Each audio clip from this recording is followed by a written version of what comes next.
am Black business. From the moment I wake until the time I sleep. Yes, I am Black business. I am Black business. Tell me, are you Black business? I am Black business. Do you support Black businesses? Listen, I support Black business because I am Black business. Black Business Expo, one of the largest business showcases in the history of Black business in the world. The world! Sign up today at www.blackbusinessexpousa.com or call 919-308-9090. I am Black business. I am Black business.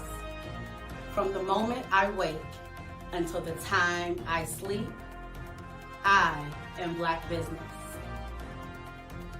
I am Black business. Are you Black business? I am Black business. Do you support Black businesses? I support Black business because I am Black business. Black Business Expo, one of the largest business showcases in the history of Black America in North Carolina.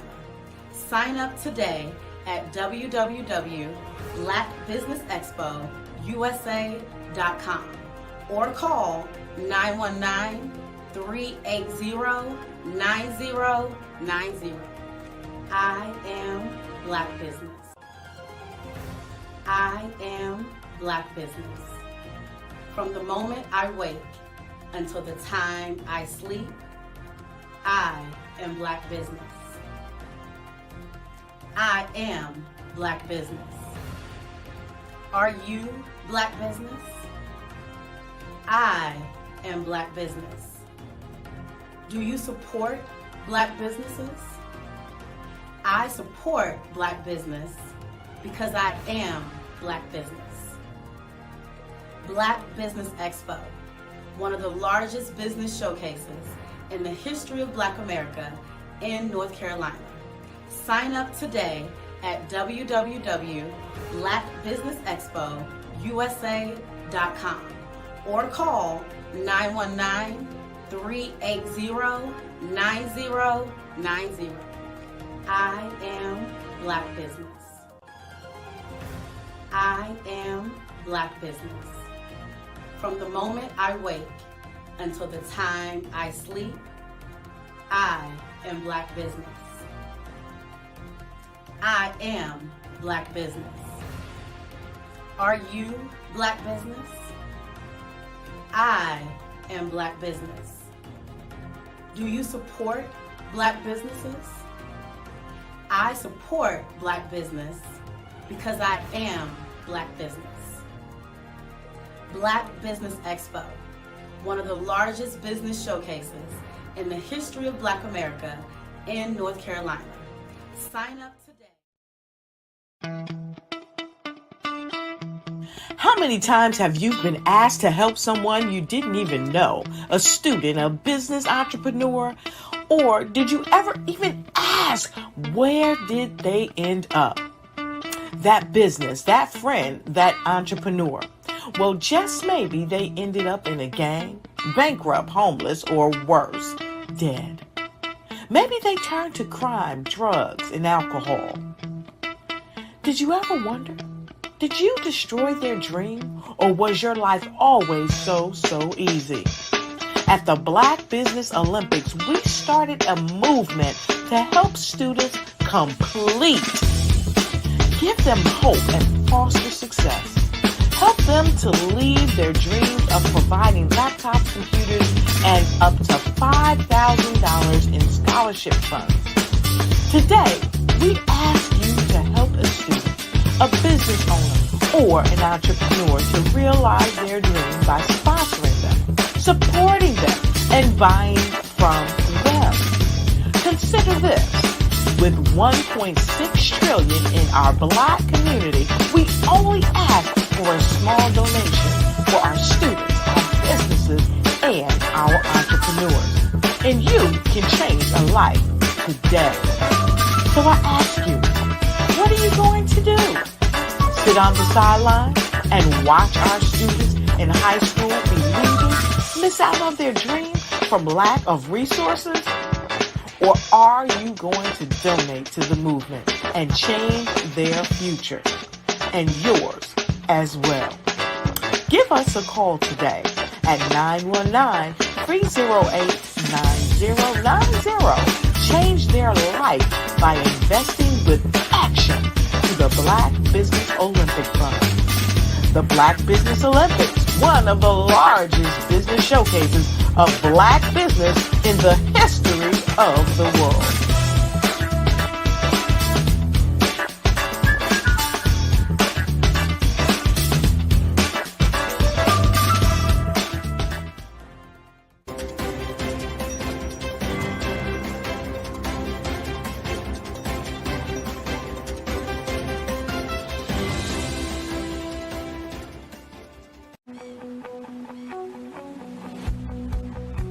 I am Black business. From the moment I wake until the time I sleep. Yes, I am Black business. I am Black business. Tell me, are you Black business? I am Black business. Do you support Black businesses? Listen, I support Black business because I am Black business. Black Business Expo, one of the largest business showcases in the history of Black business in the world. The world! Sign up today at www.blackbusinessexpousa.com or call 919-308-9090. I am Black business.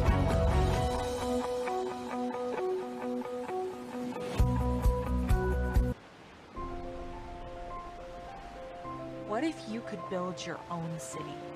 A place where every child can find nurturing people to help them achieve their full potential. A place where every adult can access job training support, where health education is abundant, where social justice ruled the land. A place without limitations. Welcome. You have arrived at STEM City, USA. It is what every city should be. A safe and trusted community where you find people and resources to help you become everything you are and beyond. STEM City is unlike anything you have ever experienced. It is a digital twin of the world around you, only better. STEM City is about energy and soul renewal. It is more than a digital world. You can almost feel the power of live cultural events, music, and theater. STEM City promises a better future for children with caring mentors and hands-on activities with dedicated tutors to support our youth. STEM City is your passport to a healthy lifestyle with weekly events addressing our community's many issues. STEM City is your financial well-being with helpful information on wealth management, career advancement, job training, and so much more. STEM City is the community you deserve. It is the city where your dreams can come true. STEM City USA, a place in the sky that is accessible to all who reach for the stars.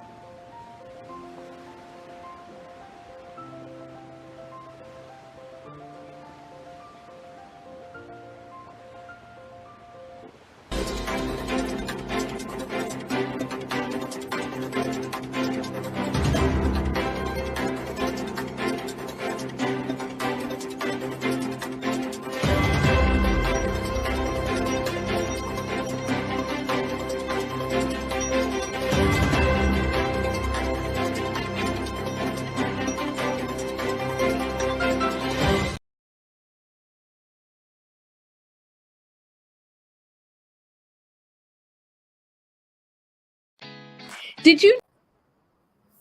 Good afternoon. Good afternoon, business owners, entrepreneurs, thought leaders, and business owners worldwide. Welcome to the Black Business Network. My name is Eartha Watts Hicks. I'm the CEO and founder of Eartha Tone Enterprises and a PR writer and affiliate for blackpr.com, and I am your moderator on the Black Business Network's Black Literary Olympics. The Black Business Network is a 24-hour business network showcasing Black businesses, business owners, entrepreneurs, and thought leaders worldwide. We have speakers from all over the world. We have speakers from North Carolina, London, Singapore, Africa, Japan, and cities all over the United States. The Black Business Network is a global community sharing its business knowledge to empower, inspire, and educate businesses about business. Now, our next speaker is TJ Lofton. Now, Thomas TJ Lofton has been recognized as a multi-dimensional global business leader. He's an award-winning celebrity car builder, inventor, auto parts manufacturer, real estate and land developing expert, preeminent gentrification expert, published author, speaker, and wealth coach.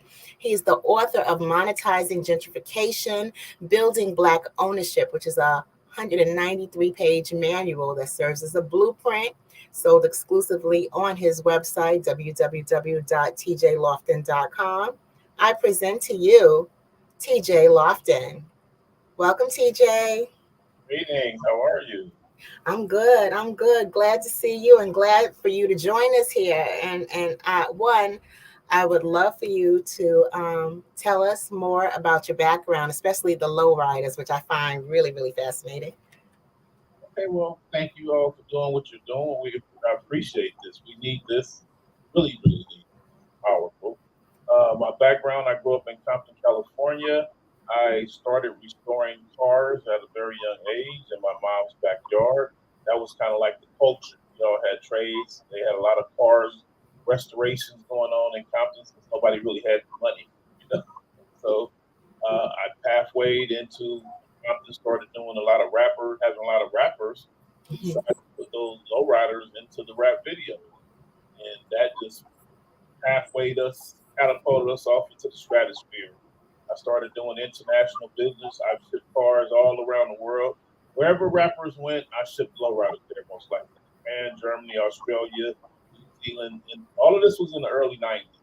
I became an auto parts manufacturer, commercial building owner, real estate, residential property, everything within the city that I grew up in. Now, one question I have with regards to the lowriders is when you were developing this technology, did you have any idea that your cars were going to show up in almost most of the most popular music videos in the 90s, featuring the car? I call them the cars that dance to the music, because that bounce effect is what gave us that vibe and had us on the East Coast running lowriders, even though that was part of West Coast culture. So did you have any idea when you were developing this that this is what was going to take off? No, I did not. It was just, everything just been a shocker to all of us. It just never really thought it would ever get this big, like mainstream. But like I was bought into it, honestly. I was bought into it, and when we knocked down some brick walls, I was able to reap the benefits from it by helping to knock those walls down.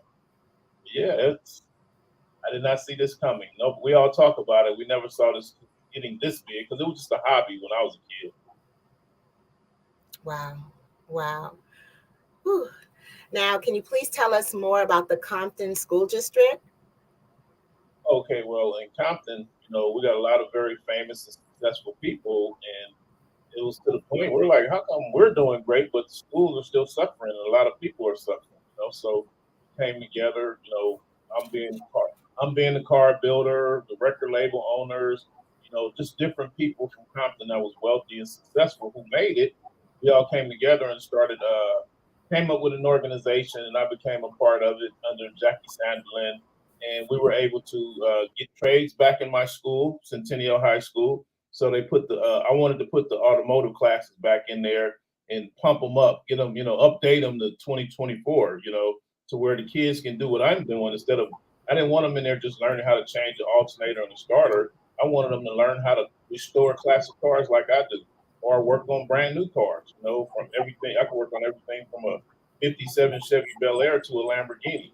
So we reached out to some of the rappers in the community, and we got them to come in. And next thing you know, we got $10 million for the Compton School District. And then that relationship continued. And now they tore down Compton High School and putting up a brand new high school with Dr. Dre's money. Dr. Dre, Master P, a lot of amazing people. Myself, Chico Brown, Dr. Jackie. It was a lot of amazing people, and it's just amazing to see that happen. So it's going to be fully full with trades. Wow. Wow. I think number one, it's amazing that you were able to get automotive back in as a trade into the school system, because a lot of, back in the day, there was a trade always offered in the public school setting, which allowed the students to go straight into the workforce. Right. So, now that was taken out, it's like these kids are coming out and they have to look for what to do because there is no trade. There's no way for them to pay for their own living. Oh, I'm sorry. Go ahead. No, I was just saying it was not an easy task. The only reason why I believe we were able to do it is because we came in there with all those rappers. We came in there with people, they knew he had money. And, Dr. Dre was a board member for Apple Computers. And it first started off with him. We spoke up and asked him, hey, man, we need some iPads for Compton, So that started it. And that's how we really got in. But I saw it get to a point where they didn't want it. A lot of people we don't need this class. So they actually closed down one of the classes. So I have to constantly stay there and let them know I'm still here. I'm still, and I say, hey, I want to do a field trip. So I have to be a very active part so it won't dwindle away, so they won't close it. Wow. It's direct competition for college, believe it or not. Go figure. Wow. Yeah. So it's an ongoing battle, but we're winning. We're doing very well with it. That's amazing. I'm sorry, I didn't catch that last part. I said I would like to get more of us in it. It's like our people want to. We're gonna go. My son's daughters, they're gonna go to college. I'm like, hey, they're not gonna have debt over here. They're gonna become very successful. They can become millionaires, billionaires if they start manufacturing car parts. So we have to educate our people. That goes why I wrote the book. Why I started going on tour. For that same reason, to educate people. Right. And really, it's mind-boggling that the youth could use these skills to earn an income and be successful, and then they would eradicate it from the curriculum. That doesn't make sense to me. Absolutely. It's like I was told specifically that they don't want to teach the young people anything that would discourage them from going to college. I was talking about, hey, I can get them job placement today at 16 years old, 15. I can get them internships at these shops, where they'll learn from the greatest car builders on the planet, and they're looking like that's no big deal. They're not interested in that. I'm like, wait a minute. I was a student of a great car builder, and I became the biggest car builder on the planet at one point. So because of my tutelage, what I learned. So if we're pathwaying all these young people through that same system, but that's when I started realizing the politics behind it. But it's just very important that we learn and communicate, because I had to start going to the parents, speaking to the teachers. But it's very interesting. Very interesting. Wow. Can you please tell us about the aeronautical space Compton Airport? Because of being a car builder, I was in situations a lot where people, I saw a lot of cars to famous people, and they live in cities and states and countries around the world that they have no clue on what I did to that car or how to fix that car. So I always have people say, I'm gonna send you a private jet or a helicopter to pick you up and bring you over here to fix my car, and I'll send you back home. So I created a relationship in Compton at the airport, Celebrity Helicopters, and they had a nonprofit. So fast forward the story, I ended up running the nonprofit, teaching youth how to fly. So yeah, teaching youth how to fly. So it pathwayed into, that's how I connected with the school district, because they saw famous people with a lot of money over there, black people with helicopters, etc. So it pathwayed into, we were up there teaching the children about drone technology, and I know we were in this process of the world is going into flying cars, just like we went from horse and buggies, we left from horses and buggies to cars, automobiles. Now we're going to go from automobiles on the road to flying cars, drones. You know, they got smart communities with only that. So we set up early to teach the youth that. And me being a car builder, I was the first person to get picked to come in there and help to build out industries like that. So that's why I like that airport. Oh, so going back to the story, the question. Compton Airport, I partnered with them and the Black College Expo, which I spoke at this past Saturday in Los Angeles at the Los Angeles Convention Center, 20,000 people. I partnered them together because I saw synergy there. Both industries needed help. So the college industry was down. People weren't, they're in the news asking for a bailout because the students cannot afford to purchase homes. Right. For $200,000 in student loans. And then we have all the pilots from the old days retiring. And it was like, hey, I need to introduce these two together. So when I did that, now you have pilot classes in high schools, and they're building whole complete high schools around the country and putting pilot classes in colleges now because of the huge demand where they're graduating them straight from high school, going straight to the airline industry, which we need them to have a pilot license because that's the new driver's license. Right, right. That type of information seems to avoid our community. Again, goes back to why I wrote the book. All of these new gigafactories popping up all over America where they're building flying cars and eVTOLs and all these things like that. And it's pushing the real estate through the roof, crazy. And now we have this mass exodus of people leaving New York and leaving California, and everybody's just moving wherever they can afford. And I'm like, we got to monetize that. So that's why I wrote that book, because it's just so much that we didn't know about that they're not going to put on the news to tell us. Now, TJ, please forgive me. I always thought flying cars was a joke from the Jetsons. And with the year being 2024, I've always said, well, one thing about the Jetsons, we ain't in no flying cars, and that was my joke. But you just gave me an eye opener. Can you please tell us a little bit about where the technology is heading?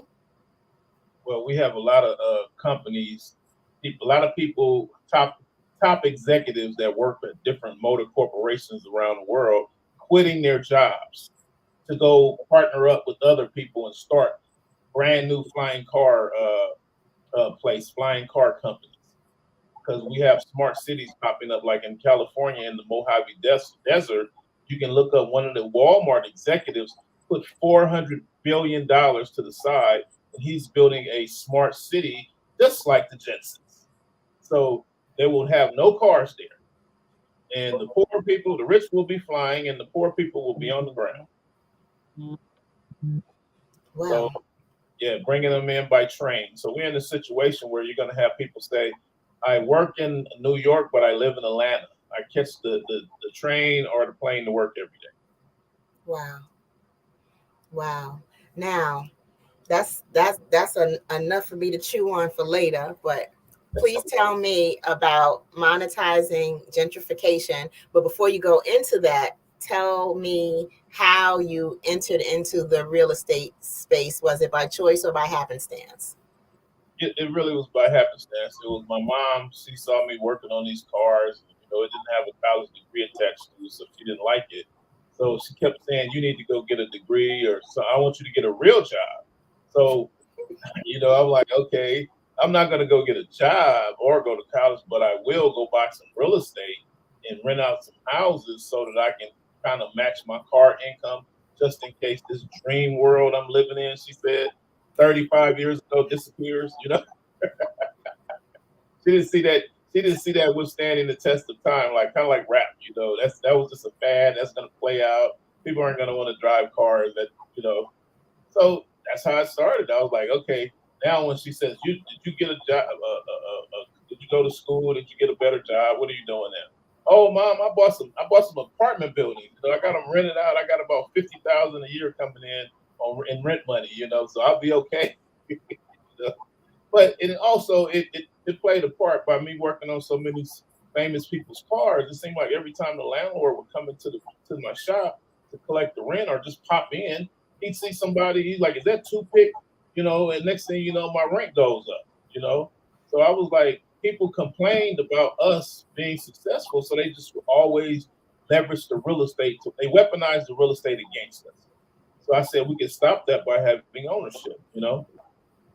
But it's better. I learned that when I was the first to franchise lowrider shops, so I had multiple shops around the country, and I noticed that people would move right next door to me and move in the same shopping center, and I said I got to figure out how to stop that, and it was like we got to buy the building, and that way I can control who moves into that shopping center. I can't move a competitor into the same shopping center with me. Wow. I can't be mad at your mom because she sounds like me. So there's that part of the conversation.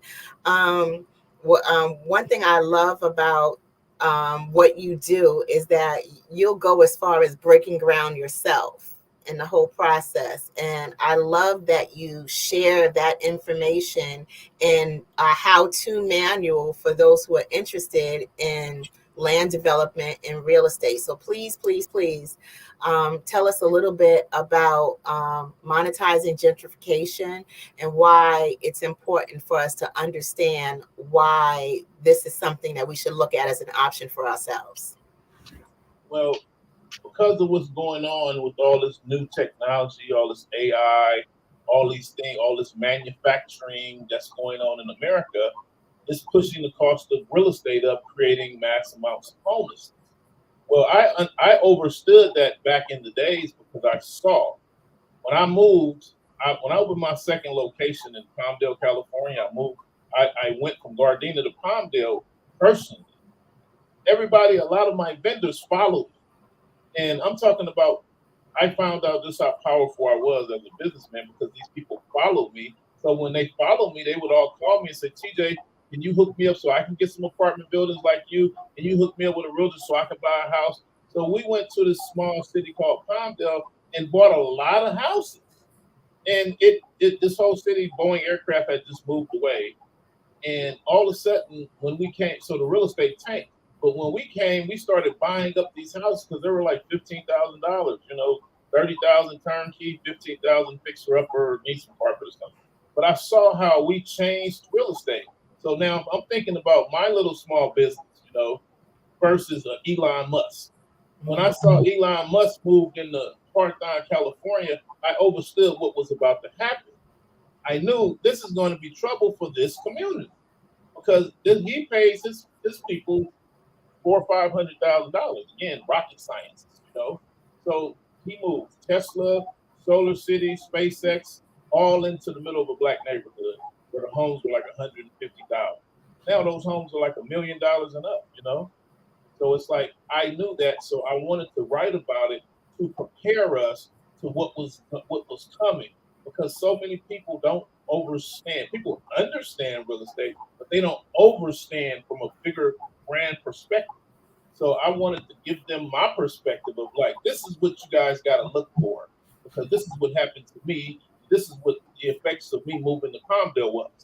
So if we jump in this thing ahead, we can monetize this, because these big companies moving in and our politicians not telling us what's about to happen. That creates gentrification because nobody was able to get prepared. If they're going to, just like I was sitting in a meeting and they said they're going to bring in 10 million more people into overcrowded Los Angeles by 2050. And in my mind, here we go again, I understood they're going to have to bulldoze the majority of Los Angeles to bring in 10 million more people. They can't have all these homes. They're going to convert the homes into apartment buildings. So immediately my mind said, you need to create a relationship with the schools because they're not talking about this. You need to make sure they put the trades in, and we're going to pivot our children away from these degrees that I don't know what they're teaching or what are they learning or what are they for. But I know that if we can get these kids into the trades, we can create a lot of land developers and real estate attorneys and prepare us for when this real estate spikes. You're going to have people that want to go through divorce. You're going to have people stealing houses. You're going to have people doing a lot of things because the more expensive homes, the more crazier things get. So I wanted us to be prepared for that. That's what made me say, let me write this book and start going around the country on tour. Actually, Dr. Sabi told me I need to start teaching that around the world, what I learned. I'm like, around the world? What, really? But when I wrote that book, it's been an amazing journey because it was like nobody else talks about real estate from that perspective. That gentrification can be monetized. We can make a great living off of developing our own communities. That's Right. why I wrote the book.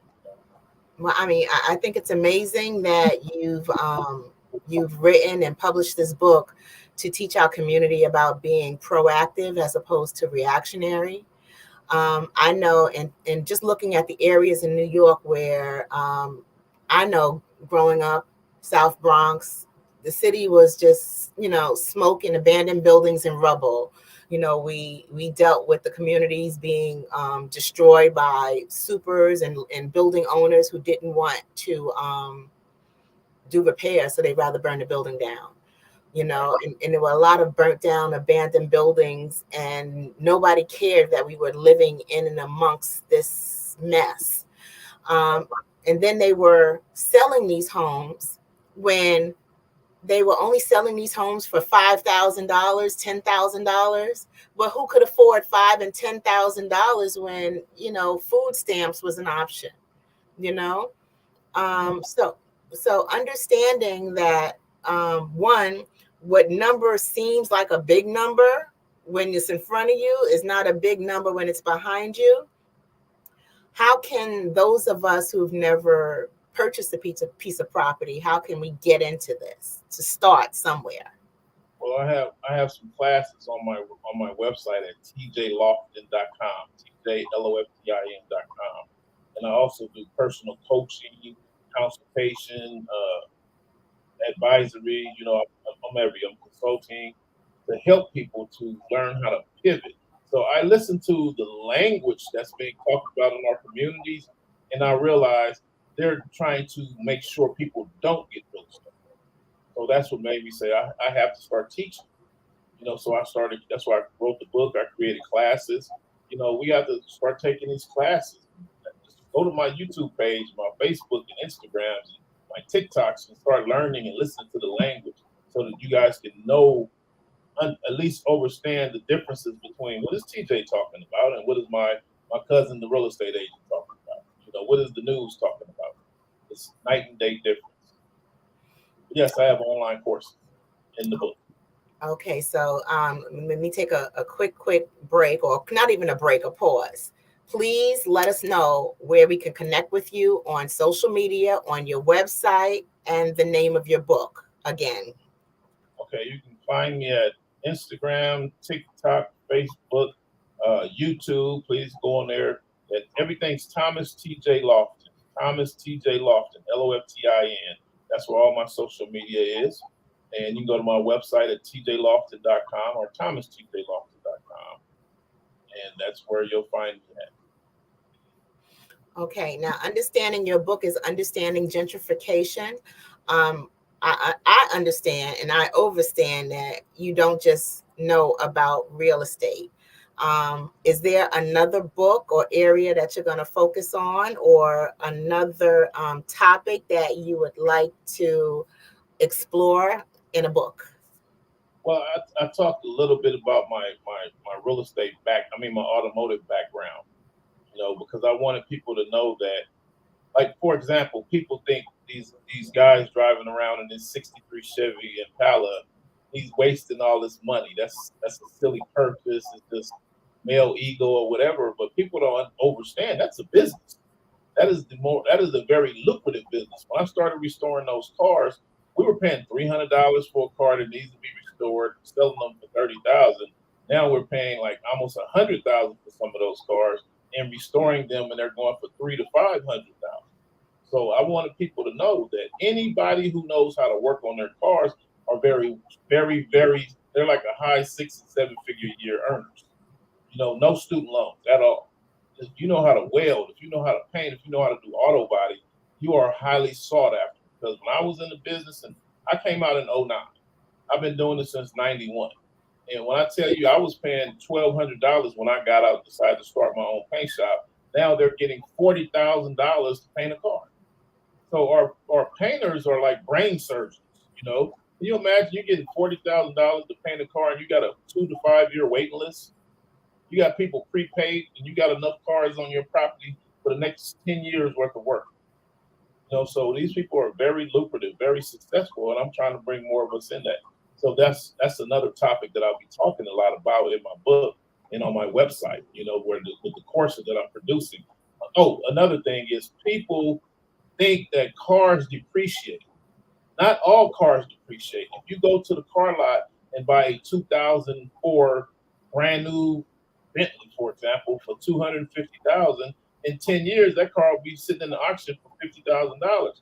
But if you buy a 1956 through 1964 Chevy Impala, if you say, for example, you paid $50,000 today, in 10 years that car going to be worth $280,000. So new cars depreciate. Classic cars appreciate.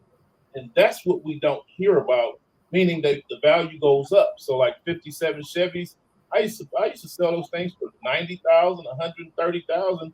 Now they're like 300,000, $500,000 completely restored.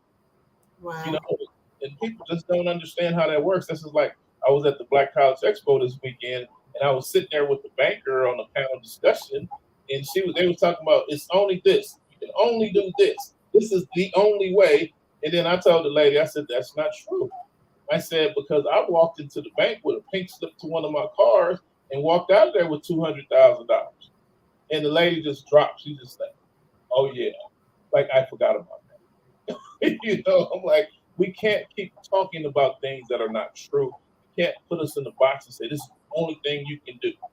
It's like there are so many. I can walk in there with a rare painting and turn around and walk out with $100,000, $1 million, depending on how much that painting is worth, and go pay cash for a house. But these are conversations they don't want us to know about or talk about.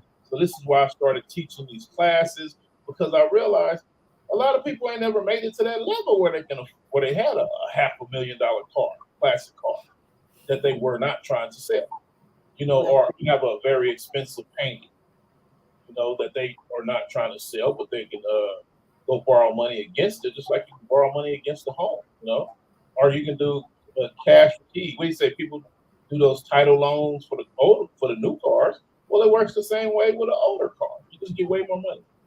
Wow. Now, question: how do you think this relates to the book bans? Well, again, how does that relate to the book bans? When I got into the school system, I think I scared a lot of people. They were like, wait a minute, we don't want him here.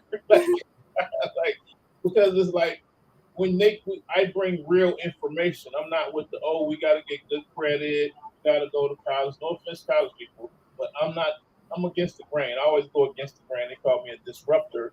So when I sat down and wrote a book, they said that was the most revolutionary thing I've ever done. You know, it's like you wrote the recipe down. You wrote down the black print, and you actually created relationships. I'm an advisor to the Compton School District. I'm an advisor to the Liberated Minds Homeschool Conference, and they're using my books. So it's like, of course they want me out of there, you know?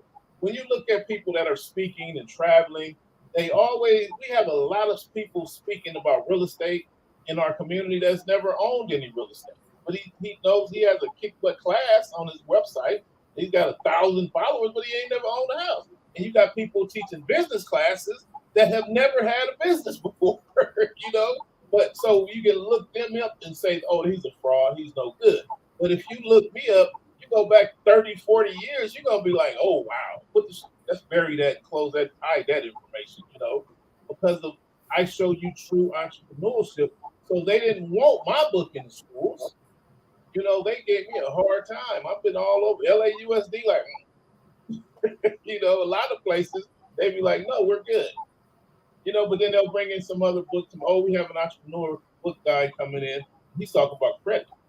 And you don't find nothing about credit in my whole book. You know, for the most part, I talk about certain things, but I'm not saying this is the fit all, the only solution. I'm saying it's a number of solutions. I like to leverage things more than I like to go borrow credit and all that. Yeah, that's Thank you, TJ. Thank you. Number one, thank you for that. And thank you for your honesty. And thank you for, I'm going to say, one, going against the grain, and two, dispelling the myth that we don't share information as Black people, because that's what we do as a community. I love the Black Business Network for the very same reason, because we're here to share information to help us all grow. And as long as we're knowledgeable and we have information to share, we can keep our community growing. So that's absolutely fabulous. I love how you, number one, just how knowledgeable you are, how proactive you are, and how you're able to, just based on how things are going and developing, you're able to read trends and decide accordingly. Now, what do you think young people today should focus on, in addition to the automotive and having a skill or a trade? What else do you suggest that they focus on? And I'm talking young people as in 16, 17, 18, 19, 20. Well, if you're in that age range, I think everybody should focus on their own trade. You should learn about automotive, and you should learn about real estate. And then, if you want to go to college, it'd be nice to take some real estate law classes. It'll be very nice. So, if you take a welding class, if you take an auto body class, if you take an auto painting class, if you take a electric car class, manufacturing, and then painting, construction, fabricating class, learn how to work with metal, you'd be dangerous. You'd be highly sought after. Like, I'm highly sought after. People, I can go anywhere on the planet and just say, hey, I'm TJ. I did this. And they're going to be like, you did what? Can you prove it? I'm like, yeah, here it is. Here, there's the book. I'm in that book. You're hired. How much do you want to make? Just like that. Can you prove that you've done the things that you say? Yes. So that's the difference between I have a degree versus, okay, there's 10,000 people a month coming out of school with that same degree, versus there's only so many TJs in the world. Right. There's only, with my kind of knowledge, there's only probably like 100 of us, and every last one of them is a 7-figure guy. So you got to ask yourself, do you want to learn how to be highly sought after, or you can tell them how much you want to make? Because they know people like you normally have their own business, but they want to hire you. So they know in order to get you here away from a business, away from a partnership, they're going to ask you, what do you want to make? See, we don't get that in our community. They tell us, you got to have this, you got to have that. And I'll call you and let you know, because we got like 500 other people applying for the same job. Mm-hmm. For me, with a person, a master welder, a master tradesman, a master drywaller, a master HVAC person, you'll have Tyler Perry call him and say, look, I want you to come work for me and just do my stuff. How much would you charge me? That's straight up. That's how it works. How much would you charge me? So we have to start pivoting our youth into those careers. It's no longer about, oh, well, he's a doctor, he makes this much. Well, I always ask, is that going to help our community? Right. Now I know when it comes to our children, we're trying to give them access to science, technology, engineering, art, and math, STEAM or STEM. And a lot of these programs are available or pointed towards girls. But we need to ensure that boys are pointed to these areas as well. And where the struggle comes in is boys are struggling with reading, and sometimes the girls are struggling with math. So understanding this is what our children are facing, what can we do as parents to make sure that our children stay on par? You got to bring them around a person like me. I'm very good with deciding what he or she'll be good at. Because I got guys, $1 million car builders that can't read or write. You know what I mean? But God darn it, I would never let nobody else paint my car other than him. He can't read or write, but God darn it, he's the baddest painter on the planet. You know what I mean? He can't read or write, but he's the best welder on the planet, So we got to learn how to put these people together with people that are going to work, put them where they fit in at, if that makes sense. Like my buddy tried to get me a job at Edison when I was a kid, and then I failed it with a F minus. You know, I was like, it just wasn't for me. He could not understand that. TJ, you had the answers to the test. You know, he gave me the answer book, and then all of a sudden I failed it anyway. But then years later, when he saw me building cars and selling them to rappers and shipping them on around the country, and he's like, "You're the biggest and the best at that." He said, "Now I understand. That was not for you. The Edison was, you weren't meant to be an employee. You were meant to be a business owner. You were meant to do exactly what you're doing." So a lot of people don't know what they're really supposed to do. You can't just take everybody and say everybody's going to get a degree and everybody's going to get a master's and everybody's going to go work at this. Everybody's not like that. That's why we have so many young men say, "Well, I guess I'll just go sell drugs. I guess I'll be a bank robber because I should be good at that." You know, because they didn't know the other options that they had. So when they come around me, I remember they love to send me to schools with the underserved kids. You know, the kids that just got out, they're kind of like out of school, but they're right out of jail, foot out of jail. Like, okay, if they don't make it in this school, they're going back to jail. So they put me in those schools to talk to the kids, and I remember asking them, "Okay, what are you here for?" And the teachers were like, "No, don't ask them that." You know? And then the guy said, "Well, he always go to jail for doing graffiti." I said, "Well, can you draw?" And the whole class was like, "Oh yeah, he's the man." And then I said, "Can you airbrush?" And they was like, "Yeah." And I said, "Okay, well, you got your book with you. Every artist got a book with him somewhere that he always drawing." Boom, pulls it out. I said, "Okay, go in the hallway and call this number. Call and ask for such and such. Tell him TJ said yada yada." And he's gonna.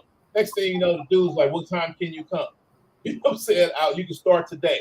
I'll pay you $2,000. How much do you charge for that? TJ said $1,500. Next thing you know, God said you can start today. Just like that. So it's like we gotta pay attention. We gotta find the right people who identify with these young people. You know what I'm saying? And give them their options. I'll be like, just like me, they put me in sports. I couldn't jump shoot. I couldn't play baseball. I could hit a ball, but I couldn't catch the ball. You know, I'd be like, I was not a sports guy. Realized early on, TJ is not good at sports. Do not put him in sports. You know. But then when they saw me building cars, they were like, "He finished that car already." You know, they realized. They said, then the numbers. They was like, I knew the math. Wait, no, that guy still owe you $325.17. Like, you remember that? I'd be like, yeah. He's like, you be a good car builder. That's what you need. You need to come over here every day. Oh, okay, sure. My mama want me to go to college. He's like, well, you can go over there, or you can stay over here and become rich. I'm like, oh, you know. But we have to learn how to identify our youth. We got young ladies that like to argue. Oh, she'd be a great attorney. You know, you know. You got young men that like to draw. He'd be great at this. When I go to Compton, I see them kids that know a lot about them airplanes. I'd be like, he'd be a great pilot. Wow. You know, so we try to send our people try to send everybody into the same exact thing. You got 20,000 people trying to play football, but they only need 36 spots every year. It's like, really? Yeah. So our people is in a bad situation where they're learning backwards. Yeah. And it's working perfectly. To be honest with you, it's working perfectly. It's keeping the community down. And then here comes TJ, one of the disruptors, one of the people that learned out of the box from that 1% way of thinking. And then immediately they're like, oh, can't believe that stuff. That's the get rich quick stuff. You know, that don't work. You know. So we gotta call those the gatekeepers, you know. So here I come with my book. I've had people read my book and said, I don't believe any of this. That's like, what about the pictures? What about Dr. Sabi? It's just the weirdest things.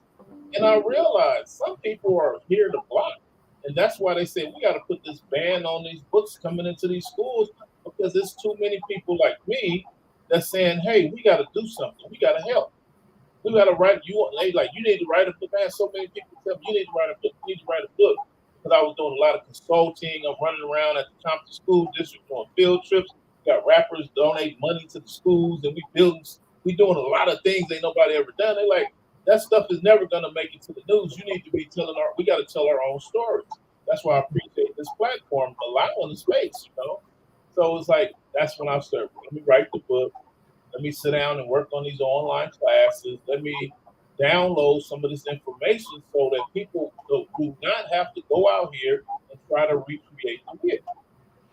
Right. And part of the problem with our community is that a lot of us don't understand that opportunities come at the suspension of disbelief. So once we stop believing that we can do something, that something can happen, that an opportunity can meet us somewhere, once we get past that, then we can put ourselves in line to with whatever destiny or opportunity or success is ready for us. But we have to believe that we can get there just on our own merit.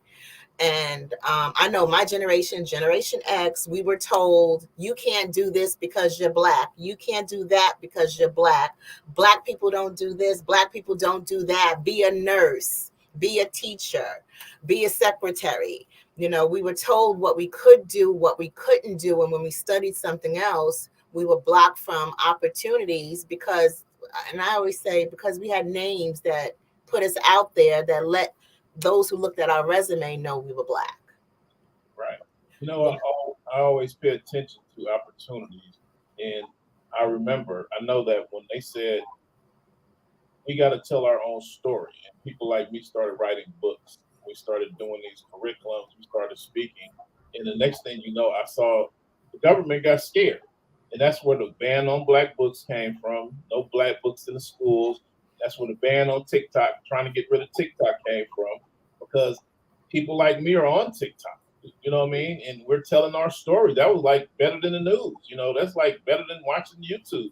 I mean, I can go on YouTube and download videos, and they even told YouTube, dial that stuff back, scale it back. Look, you're paying people too much money.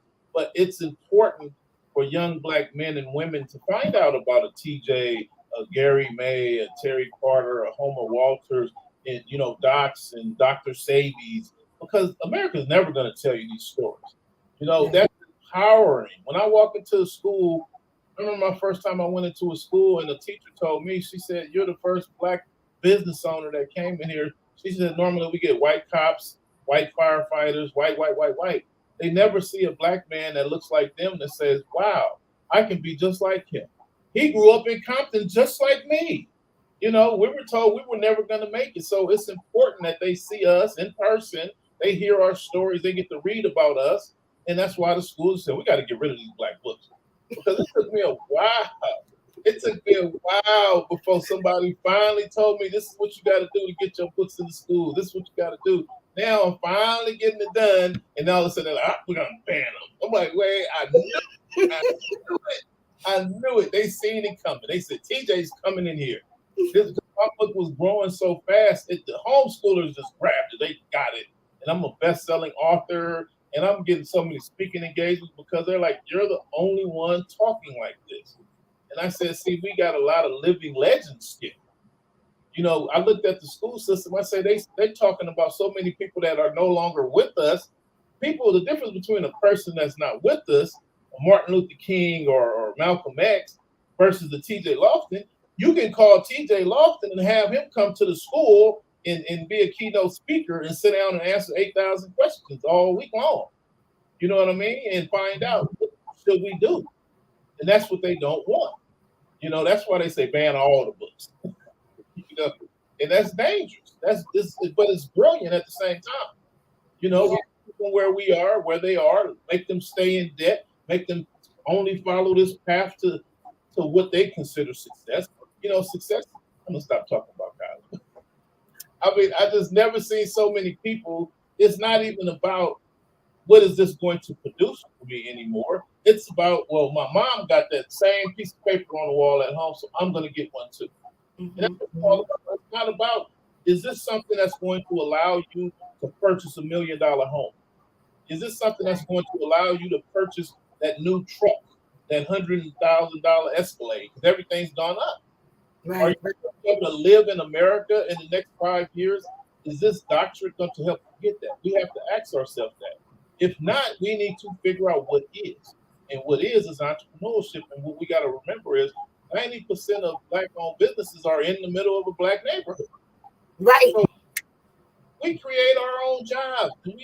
So I created so many jobs in my community. We got tow truck drivers, car carrier guys going coast to coast. We got bodyguards for the rappers. We got welders. We got so many jobs that we created. And as I was sitting on that panel the other day, I told him, I said, the reason why I don't like Black people buying franchises, like we'll say, oh, that's a Black-owned McDonald's. I said, there is no such thing as a Black-owned McDonald's. That is a Black lease McDonald's. Because McDonald's, you cannot come up and say, hey, I got some plant-based food here that we can put on the menu and I can cut your cost in half and bring you in $1 billion a year worth of customers. And they're going to be like, and we can create 1,000 jobs in Compton in all the Black communities around the world. They're going to be like, no, we're not interested. And he has no say. That Black owner of that store has no say. That's something McDonald's has to decide. But a Black-owned business, you can come to me and say, TJ, can you put my book on your platform? Absolutely. No questions asked. I can call you up and say, can you hook me up with the Black Business Network? I'd love to be a part of it. And you'd be like, absolutely. That's how I got here.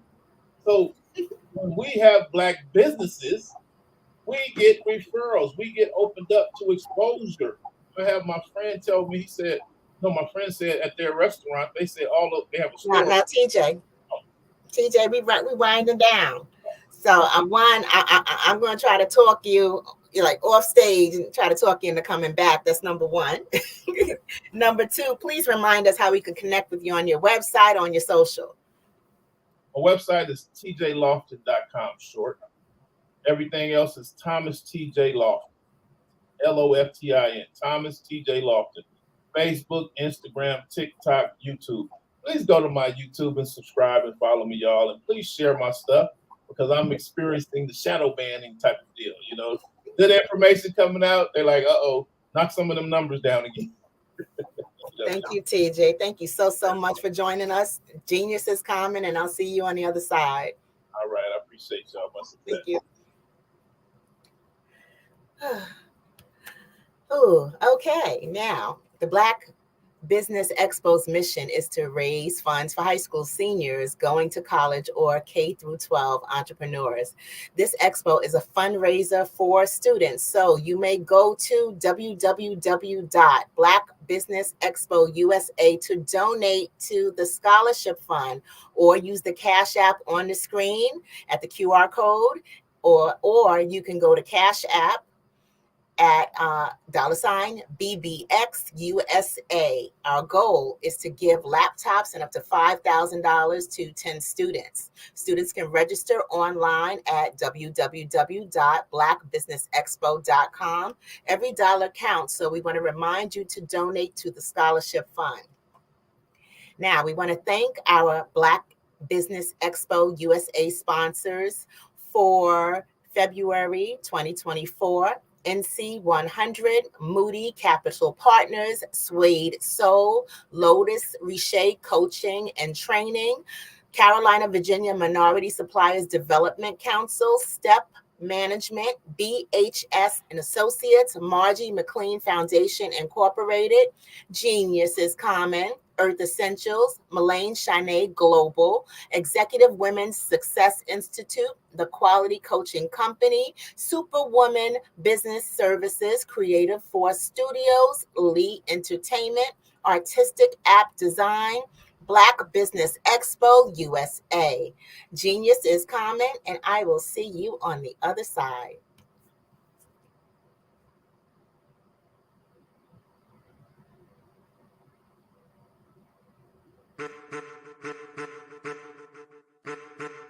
I am a child of the Most High God.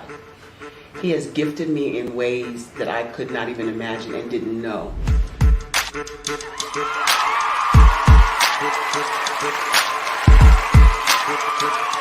There was a time when I didn't know who I was.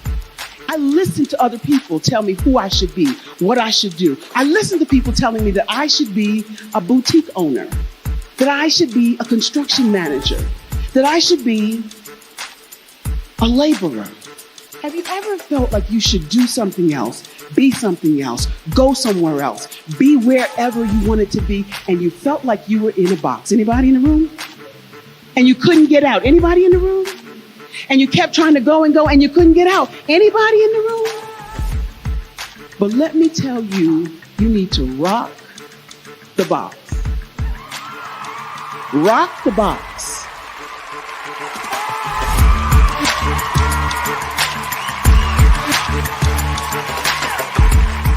I am engaging, inspiring, and empowering.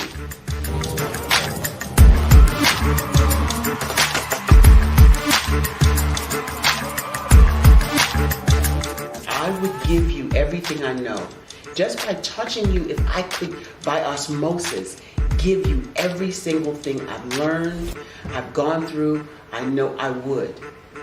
We know that's not possible, but as it is possible, I love to share information with people. Some of you out there, people have told you that you can't be, you can't have, you can't do.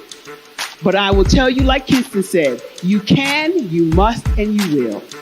If it's to be, it's going to be me. You got to say it. If it's to be, it's going to be. If it's to be, it's going to be. If it's to be, it's going to be.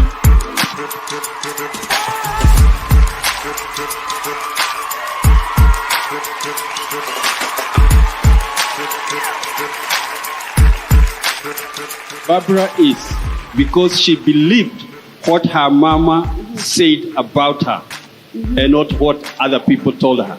Every day you wake up, when you're in a situation, it's your choice whether it's an advantage or the disadvantage. She gained her confidence and her life, and now she is a testimony.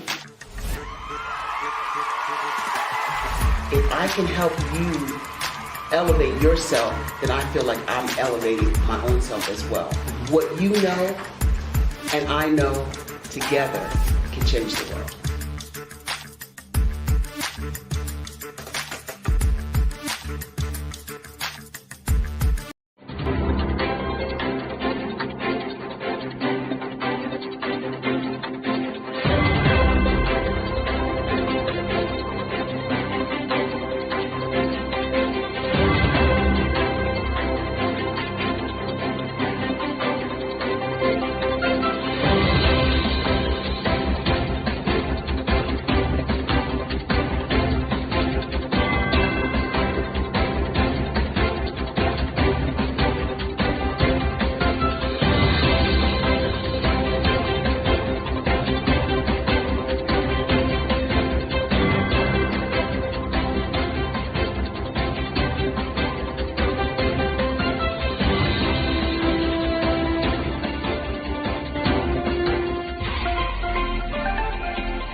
Dr. Eric Kelly III and a host of phenomenal speakers from all around the globe for this 7-day virtual event that you don't want to miss.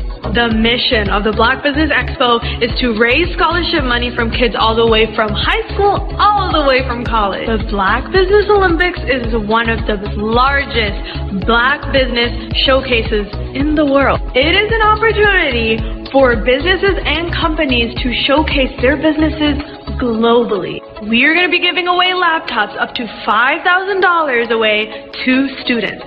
Again, I'm Olivia Appleberry, the founder of 2 Cents Finance and one of the speakers for the expo. I am so excited to see you there. For more info, go to www.blackbusinessexpousa.com or call 919-308-9090 and hope to see you there. I am Black business. From the moment I wake until the time I sleep.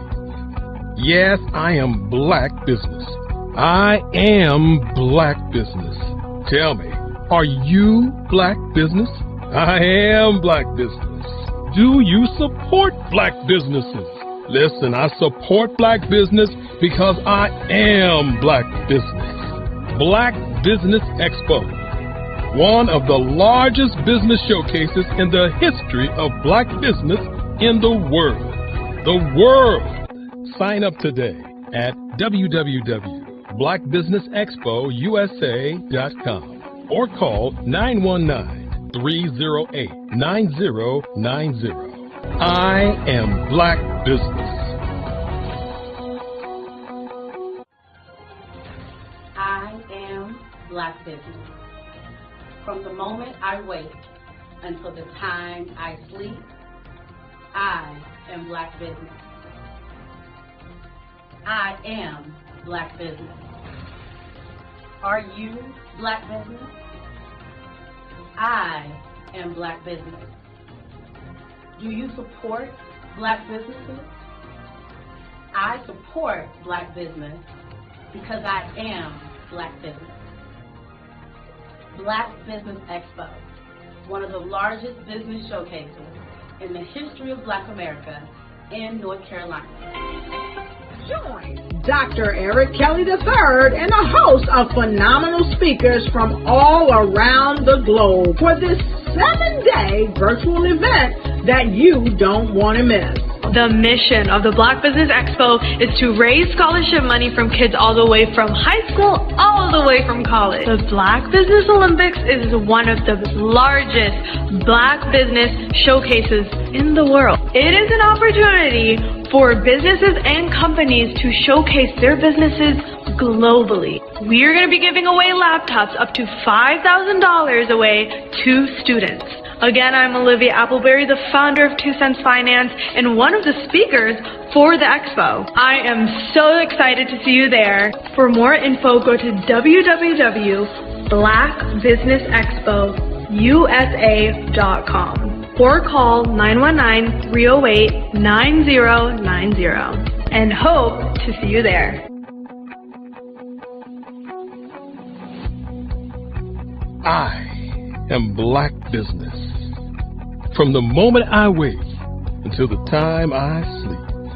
Yes, I am Black Business. I am Black Business. Tell me, are you Black Business? I am Black Business. Do you support Black businesses? Listen, I support Black business because I am Black Business. Black Business Expo, one of the largest business showcases in the history of Black business in the world.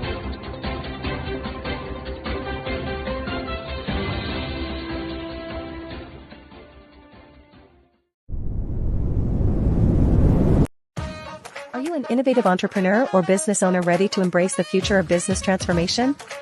The world is evolving at an unprecedented pace, and it's crucial to adapt and pivot towards success in this dynamic landscape. At the Hello LLC, we are dedicated to guiding you through this transformative journey, offering a comprehensive suite of services that extend beyond the metaverse and 3D immersive experiences. Our mission is to empower businesses and brands by assisting them in building, branding, systemizing, and automating their operations. We specialize in steering businesses from a 2-dimensional existence to a thriving 3-dimensional presence, where opportunities abound. We help businesses harness the power of technology to work smarter, not harder, enabling them to operate efficiently and stay ahead of the curve. Our diverse range of services includes: Our Biz in a Box is a complete business solution package designed to jumpstart your entrepreneurial journey.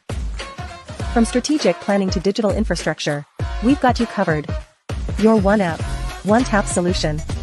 Our Motion Work AI videos transform your brand storytelling with our cutting-edge AI-driven video production, captivating your audience like never before.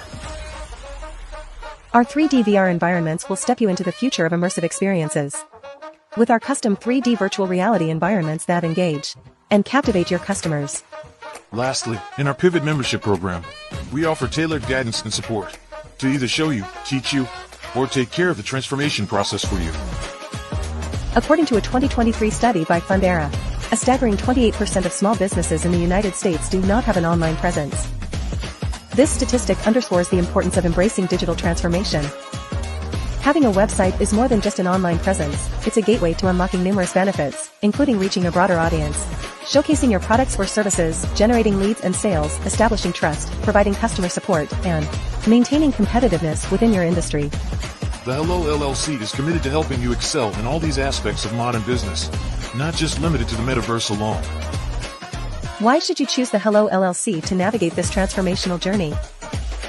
By partnering with us and harnessing cutting-edge technology, You can provide immersive experiences for your customers, expand your global reach, reduce operational costs, and enhance brand recognition, all while working with a company that holds integrity in high regard. Our commitment to ethical and principled business practices ensures that your journey towards success is not only innovative, it is also firmly rooted in trust and transparency. Don't wait. Take the first step towards a brighter business future. Contact us today to explore how we can support you in developing a remarkable digital presence and immersive experience that will leave a lasting impression. Phenomenal Tanya T. Wise, who is here from the great state of Maryland. Tanya, welcome and thank you for being with us today. Can you indulge our audience a little bit and tell them just a little bit more about who you are and what it is that you do? Well, I love being able to talk to people and have a magnetic attitude, being able to just show them. So I always like to say, level up is Coach at Tanya T. Wise here. So can you tell our audience, just give them a teaser about what your presentation will be about?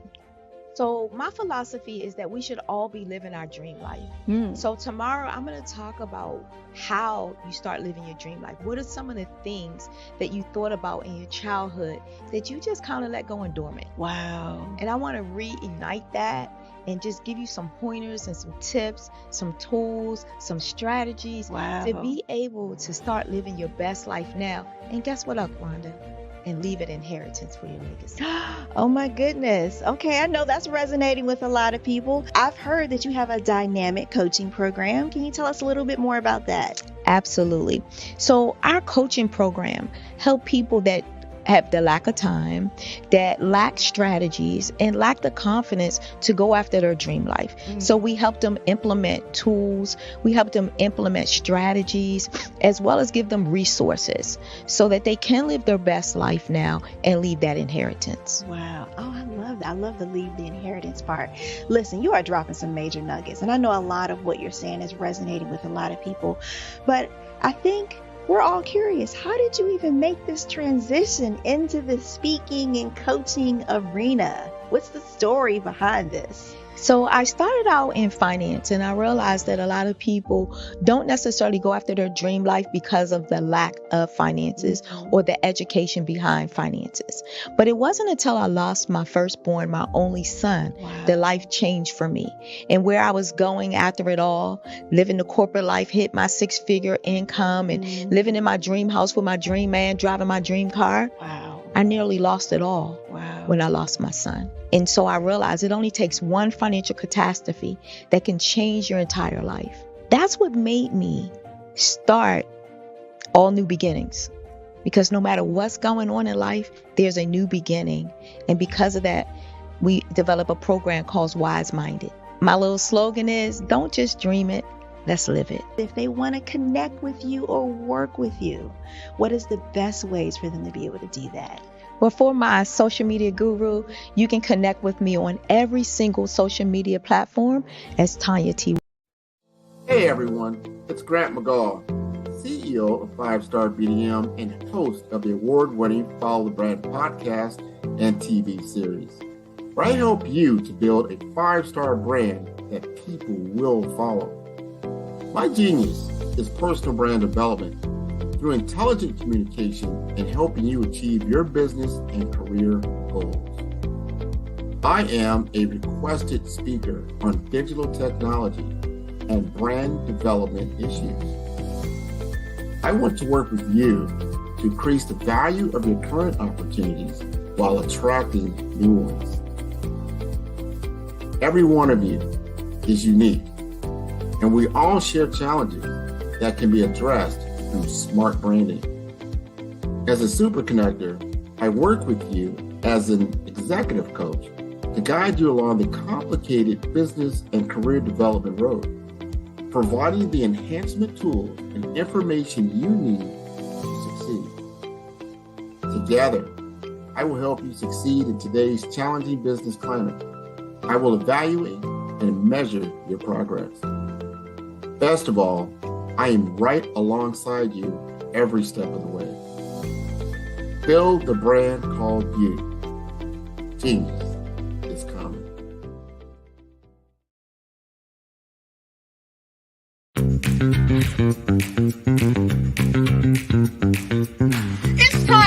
to start bossing in social media. For all your social media needs, you come to the right place at the right time to get your website designed, landing page, social media platforms, and get the training you need to get in front of the people that's ready to buy your products and services. Let me train you with StreamYard, Zoom, Clubhouse, and much more. And let me help you get your virtual professionals, not assistants, because assistants can only assist you, but the virtual professionals can give you that professional flavor that you need to expand your reach and increase your revenue. Jump on in and get in where you fit in and start bossing today. You are in the right place at the right time. The Black Business Network opens again for its Black Business Olympics, a 24/7 broadcast on business, strategies, global branding, social media marketing, finance, advertisement, and much, much more. Featuring the top, most powerful entrepreneurs and speakers and thought leaders from all around the world as they gather together for this phenomenal event. Join the Black Business Network streaming live into the metaverse, STEM City, USA, Black Multiverse, Pod TV, Roku, Hulu, iHeartRadio, Apple TV, YouTube, TikTok, Instagram, Google Podcasts, Facebook, LinkedIn, IBM TV, Spotify, and Twitch. Tune in today and be a part of this amazing movement. The Black Business Olympics welcomes you.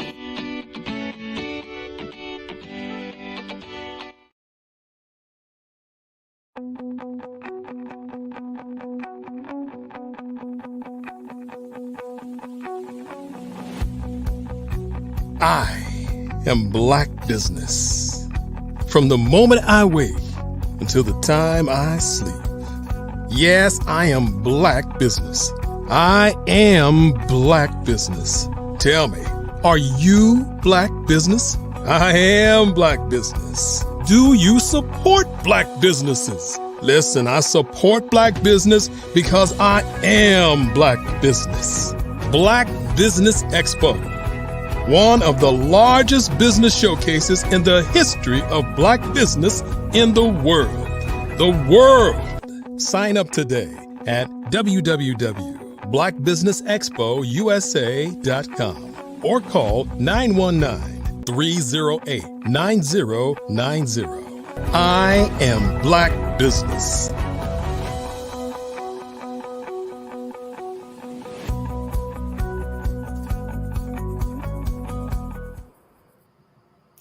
Hey, good evening, business owners, entrepreneurs, thought leaders, corporations. Welcome to the Black Business Network. My name is Eartha Watts Hicks. I'm the CEO and founder of Eartha Tone Books, as well as a PR writer and affiliate for blackpr.com. I am your moderator this evening on the Black Business Network and the Black Literary Olympics. Now, the Black Business Network is a 24-hour business network showcasing Black businesses, business owners, entrepreneurs, and thought leaders worldwide. We have speakers from North Carolina, London, Singapore, Africa, Japan, and cities all over the United States. The Black Business Network is a global community sharing its business knowledge to empower, inspire, and educate businesses about business. Now, our next speaker is Carla Cherry. Miss Carla M. Cherry is a veteran high school teacher. She holds an MFA in creative writing from the City College of New York. She is a Best of the Net and Pushcart Prize nominee and author of several books of publishing, including Gnat Feathers and Butterfly Wings, $30 in a Bowl of Soup, Honeysuckle Me, and These Pearls Are Real. I present to you Ms. Carla Cherry. Welcome, Carla. Hi, Eartha. How are you? I'm good. Great to see you. Great to see you. Now, thank you so much for joining us this evening and for being open to share about what you do and how you do it. Please, please, please tell us about your background and experience as a veteran educator. Okay, so I was born and raised in the Bronx, New York, educated in New York City public schools. And when I was in my senior year of college, I was trying to decide what career I wanted. And I enjoyed working with young people, so I figured I'd become a teacher. And so I started out as a social studies teacher in the South Bronx. I eventually became an English teacher, and I've been teaching high school for the past 20 years, and I'm in year 28 of my teaching career. Wow. 28 years. So it's 28 years, young minds, like what ages? So in my current school, I work in a transfer high school. So the high school is or was designed for students who are overage and undercredited, and they are generally between the ages of 16 to 21 years old. Wow. Okay, I'll circle back. But for now, I want to ask, how did you get started as a writer? So I first started writing poetry, as many people do, as a child. My father used to take me to the Black Liberation Bookstore in Harlem. And one day he took me there, I think I was about 7, and I was looking at the bookshelves, and Nikki Giovanni's Ego Tripping was on the shelf. And I was like, Daddy, I have to get that one. And I read that poem, Ego Tripping, and I was going after that. I tried to write a poem just like that. It was terrible, but I started writing poetry ever since then. I would write poems every now and then, keep them in a notebook. Even in college, I wrote a couple of poems that were published in, college publications. But it wasn't until after my father passed away that I really took poetry more seriously. I took all of my grief and anger and I just put it back onto the page. And I was like, I'm going to use poetry as a way to heal. And so I started compiling poems from notebooks. I started writing new poems. And next thing I knew, I had a book, and it's called Gnat Feathers and Butterfly Wings. Wow. Can you share a poem or two, or one of your favorites, or two of your favorite, whatever one speaks to you, or Sure. two, whatever number you feel comfortable with, but just to, one, give life to those words, especially since we have hopefully hundreds of thousands and millions of listeners. So we would love to hear some of those wonderful words of yours. Please Okay, share. thank you. So this is a poem called My Mother Gave Me the World. When I was a girl, my mother sat me on her lap, her fingers covering, then uncovering, syllabic formations, her voice charming me into understanding. Before I fell asleep each night, underneath one of the Afghans she knitted, she bathed me with ivory soap, rubbed me down with glycerin and rose water, then words were fanciful stories. When she arose each day, my mother folded twilight in her hands and tickled me awake to face the magic of morning. Knowing it is the nature of youth to abhor the necessity of waiting, as she baked, she always let me lick the bowl. As I've been pricked by life's nettles, she has always been there to soothe. Every time I read a book, write a poem, rejuvenate, I thank God for her. My mother gave me the world. Wow. That is lovely. And I think I know we didn't have the same mother, but we definitely had the same kind of childhood. So that's wonderful, sweetie. Oh gosh. Please can you share another one? Oh, sure. Okay. All right. So this is a poem that I wrote for my niece. Her self-esteem is just incredible.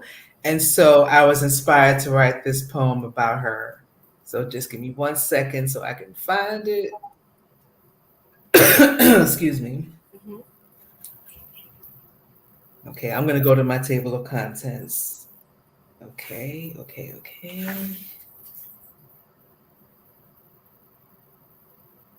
there it is. Okay, sorry about that. Okay, it's called Anike. As she models her brand new brand name dress in the mirror, I watch.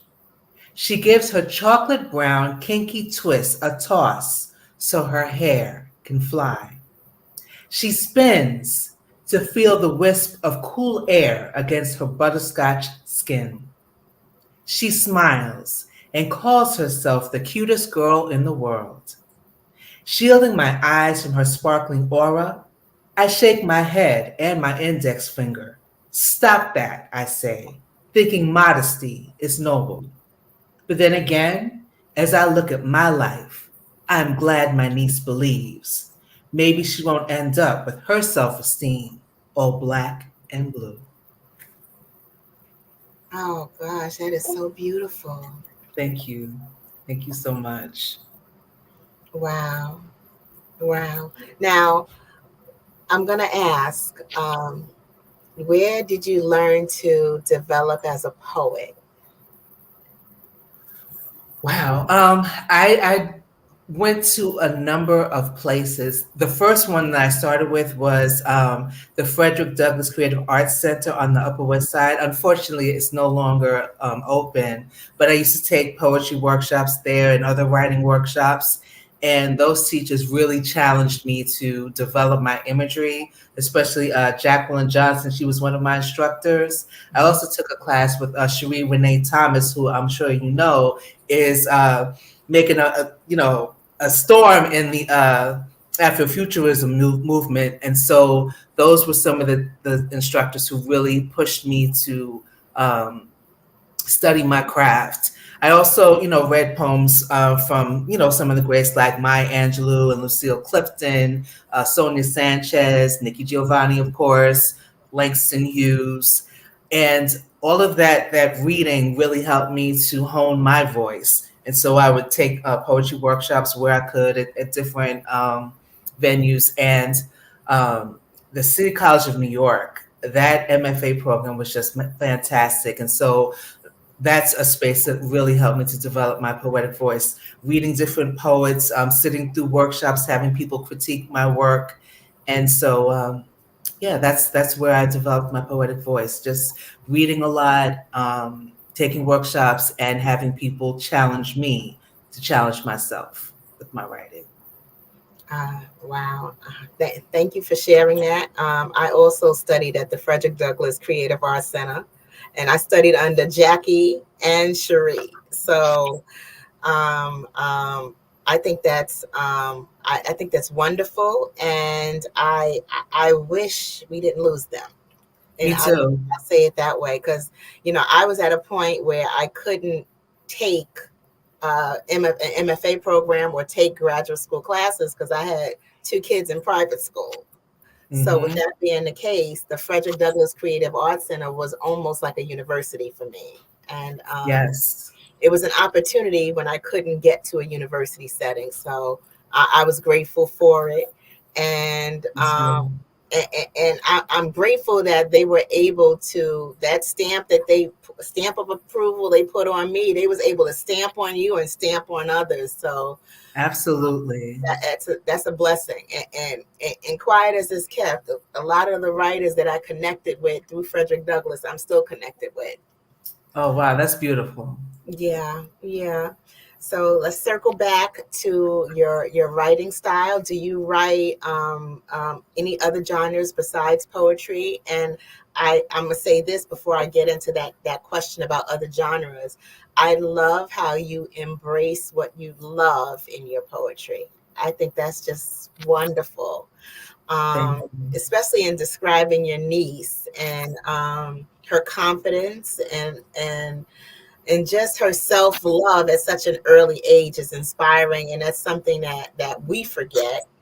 But please,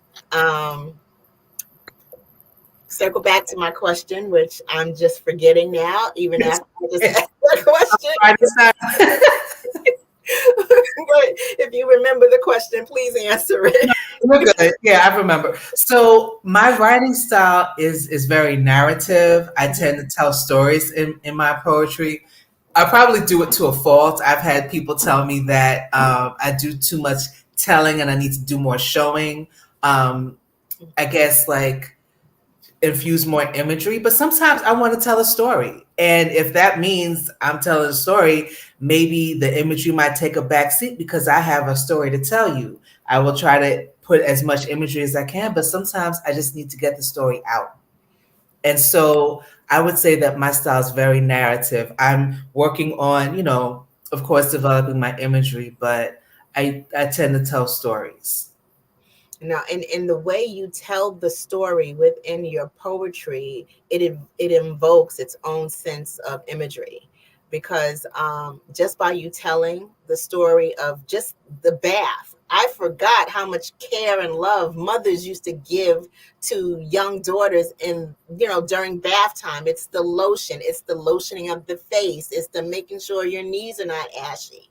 And in your poetry, you brought that whole memory back to me because you did it in narrative form. So I disagree with that commentary. I say do it exactly the way you do it. And as a matter of fact, write more poetry just like it. And just kind of explore different aspects of life. But the way you do it is your own stamp and your own signature. Well, thank you. And that's something that I've worked to embrace as a writer, because you can get caught in this comparison trap. Oh, my style's not like so-and-so. Well, your style's not supposed to be like the other person's. It's supposed to be your own individual style. You're supposed to, study the craft of writing, but you're supposed to develop your own voice, your own unique voice. And that's something I have to remind myself. And thank you for your kind words about my narrative style. So the next time I get criticism, I'll say, well, Eartha said that I'm good, so. I love it. I love your particular style. And quiet as it's kept, we all want to be Nikki Giovanni, but we cannot all be Nikki Giovanni. Nikki Giovanni's already Nikki Giovanni. That's right. So we have to identify our own style. And I love your style in the way you told your narrative poetry. You brought back just memories, floods of memories of when I was a kid. And I'm not, I done went past when I raised my own kids. I went past back to when my mother used to let me lick the bowl and, used to give me that special bath. Well, I had Mr. Bubbles, but it's the same thing, rose water, Mm-hmm. And the thing about it is, I grew up in the South Bronx. I grew up in Millbrook Projects. But bath time was love, and we didn't have to have $1 million. That's right. That's right. So mothers, regardless of how much money they had in their pocket, they gave us love you couldn't put a price tag on, and you showed me that in your poetry. Well, thank you. I always celebrate my family whenever I can when I'm writing, because they gave me so much and it laid the foundation for who I am today. So I'm going to celebrate them as often as I can. Yeah. I mean, the love of family is what makes us who we are and how we are. Mm-hmm. And that's their legacy. They may not have built the Empire State Building. They may not have their name on buildings like Rockefeller, but they made us who we are and they gave us staying power. So, absolutely. They built us. And they built us to withstand. So that's beautiful. Mm-hmm. Any other genres that you're interested in? So I've had one short story published. It's not my strong suit yet. I'll say yet. I have written some creative nonfiction. I did have an essay published last year. So I am trying to experiment with other forms, but poetry is my first love. Wow. I'm going to say two things. I would love to see your style in creative nonfiction, right? Because I would love to see what that would look like. But as far as your short stories and prose, I think you would kill it just by how you do poetry. Just think of it in terms of a full-length story with a beginning, middle, and end, and put that same stamp on it because your poetry is very rich, and you can translate that right into prose. Well, thank you so much. Okay, well, I will keep that in mind. Because I do want to stretch myself and try other things and maybe do some more fiction writing. But poetry is where it's at for me right now. But I do want to try short story writing. I would even like to do some playwriting eventually. Yeah, that sounds great. Now, I have a question. Are you independently published, or are you published by a publishing house?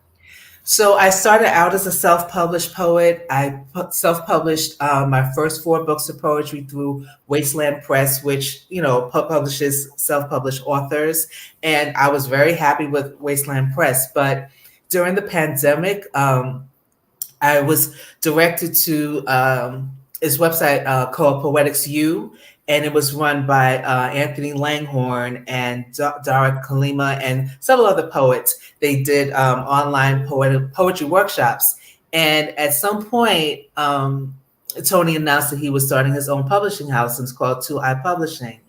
Small publishing house, Black owned, and that's where the bulk of my work has been published. And I'm very proud to say that. Wow. I mean, I think it's wonderful that you can go from one, self-publishing 4 books of your own, and then number 2, finding a publisher, Black owned, that you trust with your work after publishing 4 of your own books. That says a lot. That says a lot right there. So I love that. Also, too,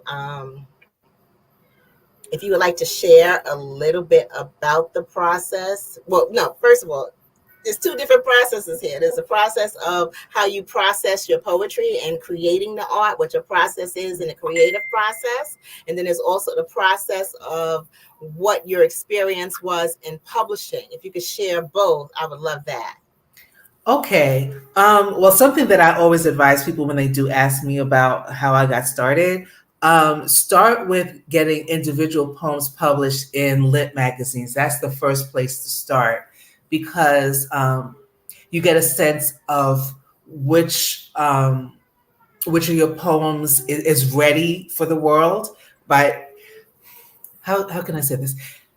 We don't always have to get other people's approval in order to write a poem. We can write a poem just because we feel like it. But in terms of getting published, the more work that you get out there that is published by lit magazines, I think it helps you build confidence in your work. It allows you to get other readers to get their eyes on your work. I've had a couple of people send me emails saying, oh, you know, I read your poem in such and such magazine and it really touched me. So I would say start with getting individual poems published in lit magazines. There are so many. And now there are a lot of lit magazines that are specifically looking for poets of color. So I say start there. In terms of getting my work published, even though I knew Tony through the poetry workshop, it's not like he said, all right, I'm just going to publish your work. No, I had to submit my manuscript to him for his approval. He interviewed me online and talked to me about my work. And he said to me, he was like, you know, so why should I publish you? And I said, because I'm dope. And usually I'm not that confident. I'm, you know, by nature, a shy person. But I was like, you know what? I'm going to approach this with confidence. And I said, listen, I'm dope, so you should publish me. And he did. He published my book, Stardust and Skin. And then after that, I took all of my self-published books and sent them to him. He published all of them for me. Wow. Well, one, you are dope. Well, thank you. Own it. Own it. Own it. You're dope. Okay. Thank you. That's number 1. Number 2, one thing I loved about the Frederick Douglass Creative Arts Center, just from my own experience, and I know you probably had a similar experience, and is that once they saw or recognized that you had potential, they would recommend every outlet or source where you could go and find an opportunity for your work. Yes. So I know that I came through that experience with at least the courage to submit. And I see they pass that along to you as well. Can you recommend somewhere for those who have poetry to submit their work? Well, one of the lit zines that I love a lot is Anti-Heroin Chic. I love the editors, and they've been very open to my work. I've published with them twice. So that's one place to start. Let's see. I would have to think about some other ones actually, but that I would definitely start with anti-heroin chic. And with you being a New Yorker, I want to suggest reaching out to the New York Poets Cafe, because they do an open mic. And sometimes the open mic experience allows you to get the kinks out of your. Yeah. Absolutely. Yeah, I did read there once, and actually, my best friend and I, her name is Dr. Tanya Manning Yard, who is a phenomenal poet in her own right. The two of us partnered, and we had a book release party there back in 2017. And I haven't been able to get to the Nuyorican the way I would like to. It's hard, teaching takes up a lot of my time, and I want to do more performances. But yeah, I would recommend that anyone who wants to be a poet start off with open mics, because very often it's a very welcoming atmosphere, and people show you love when you're sharing your work. And sometimes they might pull you to the side and say, listen, here's something you could work on in your poem. So yeah, open mics are always a good place to really hone your voice. Yeah, I also recommend the Harlem Bomb Shelter. Yes, I've been meaning to get there. It's wonderful. And then the restaurant where it's housed, their food is really delicious. Like, I mean, I have a preference for their shrimp and grits, but they have a full menu, so that's a great place to go and flex, so to speak, spread your rings, or even test out material. Yes. And then not only are you receiving encouragement, you're encouraging the other writers as well. And yes, it's like a symbiotic experience. So I love it, and I'm looking for. Matter of fact, if you go back, let me know. I might meet you there. Okay. Oh, and before I forget, another great open mic is J Rose. Her organization, I believe, is called Rose Garden Events. She also has a great open mic. From the Rose Garden Events, I'm writing that down. Yes, she's fantastic. Wow. Now, did we mention your process, your creative process with regards to writing the poetry? Not really, but I can talk about that. So there's this really great book that I use quite often. It's called Writing Poetry from the Inside Out. It's written by Sanford Lynn. And in the back of the book, he has several different word groups. There are groups of words, like 4 different words that are not necessarily connected. And I do poem sketching. The first poem I shared, My Mother Gave Me the World, was born out of one of my poem sketches that I did out of that book. So sometimes, especially if I'm experiencing writer's block, I'll pull his book out, get one of those word groups, and see if I can write a poem. And I've been sharing those on TikTok lately. Sometimes I'll post them on Instagram.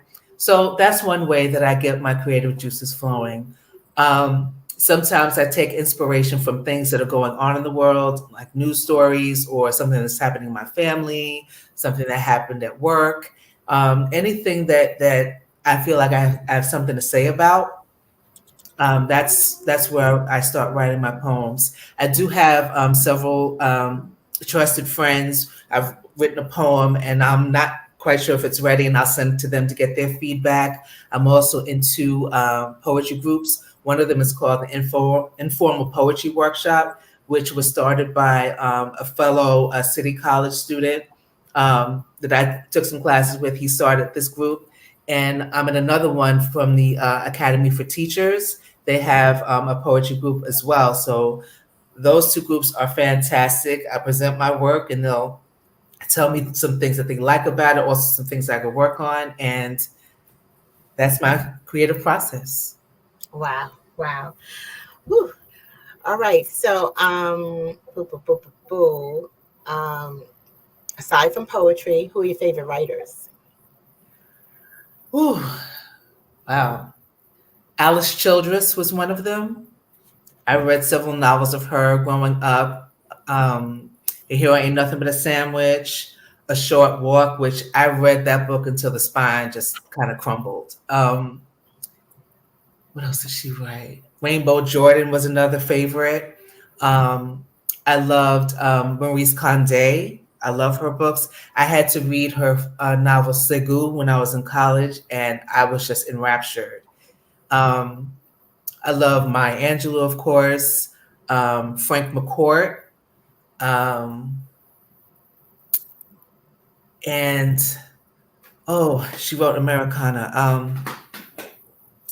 Chimamanda Adichie. Yeah. I'm saying I love her and I couldn't think of her name. Yeah, she's one of my favorites. Chris Abani is another one that I've loved. There are just so many. Yeah. So many. But yeah, I love to read, and those are some of my favorite authors. Every once in a while, Chris comes out of hiding and does a writing workshop. He did one. I actually studied under him through Hurston Wright, and he did another one for Vona Voices. So every so often he'll do a workshop, and whenever I hear it, everybody I know who wants to study under him, I reach out and I let them know, oh, he's going to be over here, he's going to be over there. So it's like we're clamoring for when he's teaching a workshop, because he's brilliant. He's brilliant. And whether he's teaching poetry or just straight fiction and prose, a novel, he's just brilliant. So if I hear of him teaching anywhere, I'll let you know. Please do. Oh, and another favorite of mine, John Oliver Killens. Oh, yeah. He's one of the founders of my the Harlem Writers Guild, which I'm a member of. And he's also heavily affiliated with the Center for Black Literature. Absolutely. And God rest her soul, Louise Merriweather.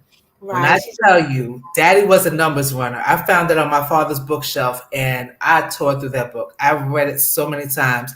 I also pretty much ruined that book reading it so many times because her characterization and dialogue were just, whew.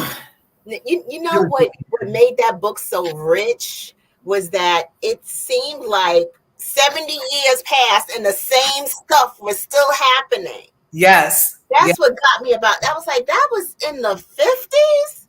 That was in the 40s and it's the same stuff?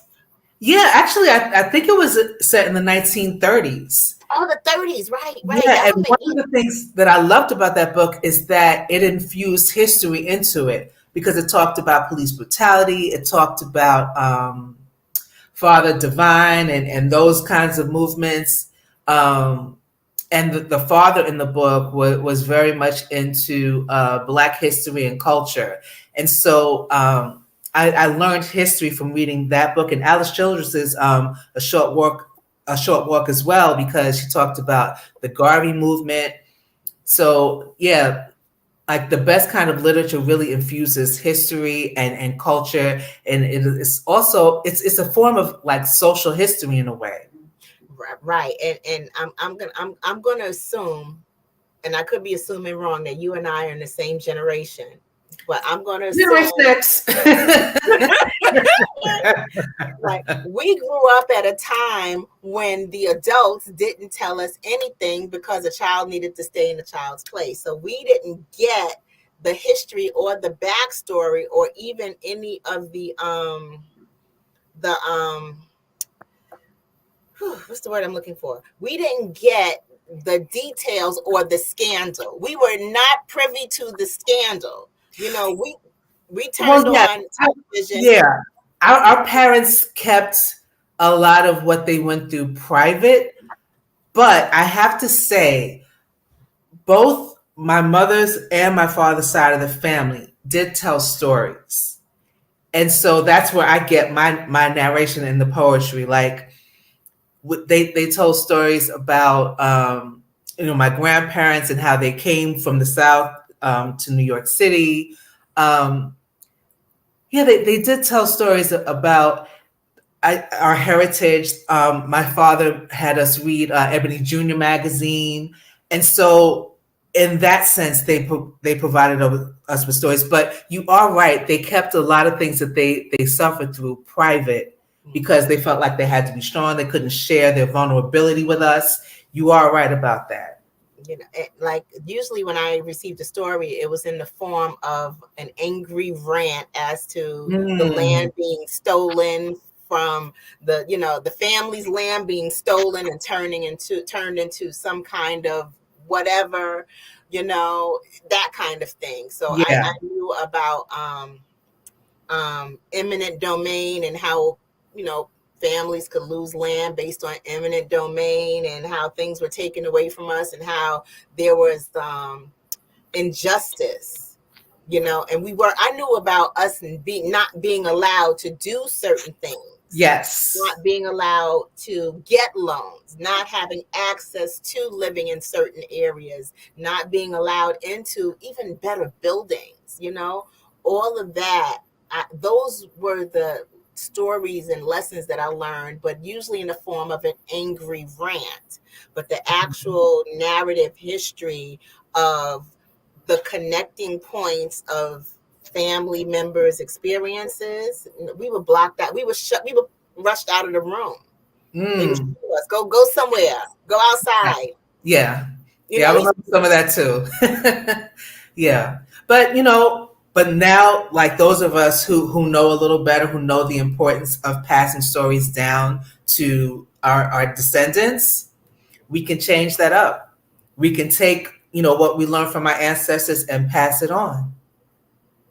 Now I'm real quick, I want to make sure we have time to do this. Okay. Where can readers connect with you and your work? So readers can connect with me on Instagram. I am Carla BX Poet 1. I'm always representing the Bronx, BX.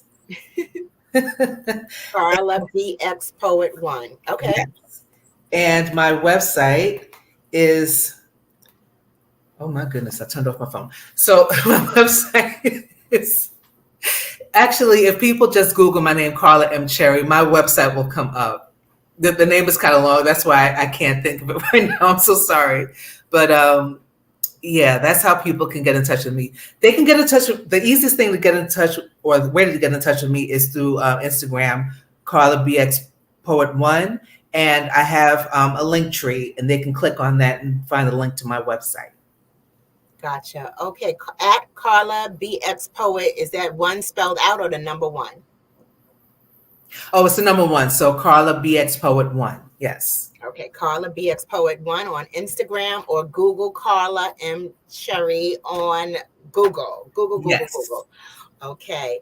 Now there was one more question.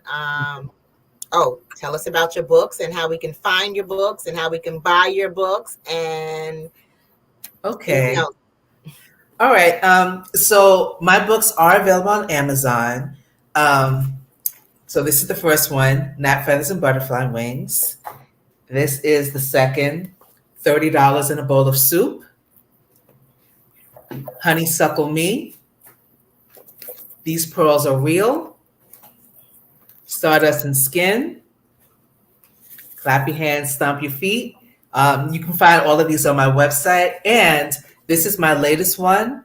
It's called Sundays and Hot Buttered Rolls, A Granddaughter of Harlem Speaks. So this one is in the pre-sale period. It's on Finishing Line Press. It's going to be widely available on May 24th of this year.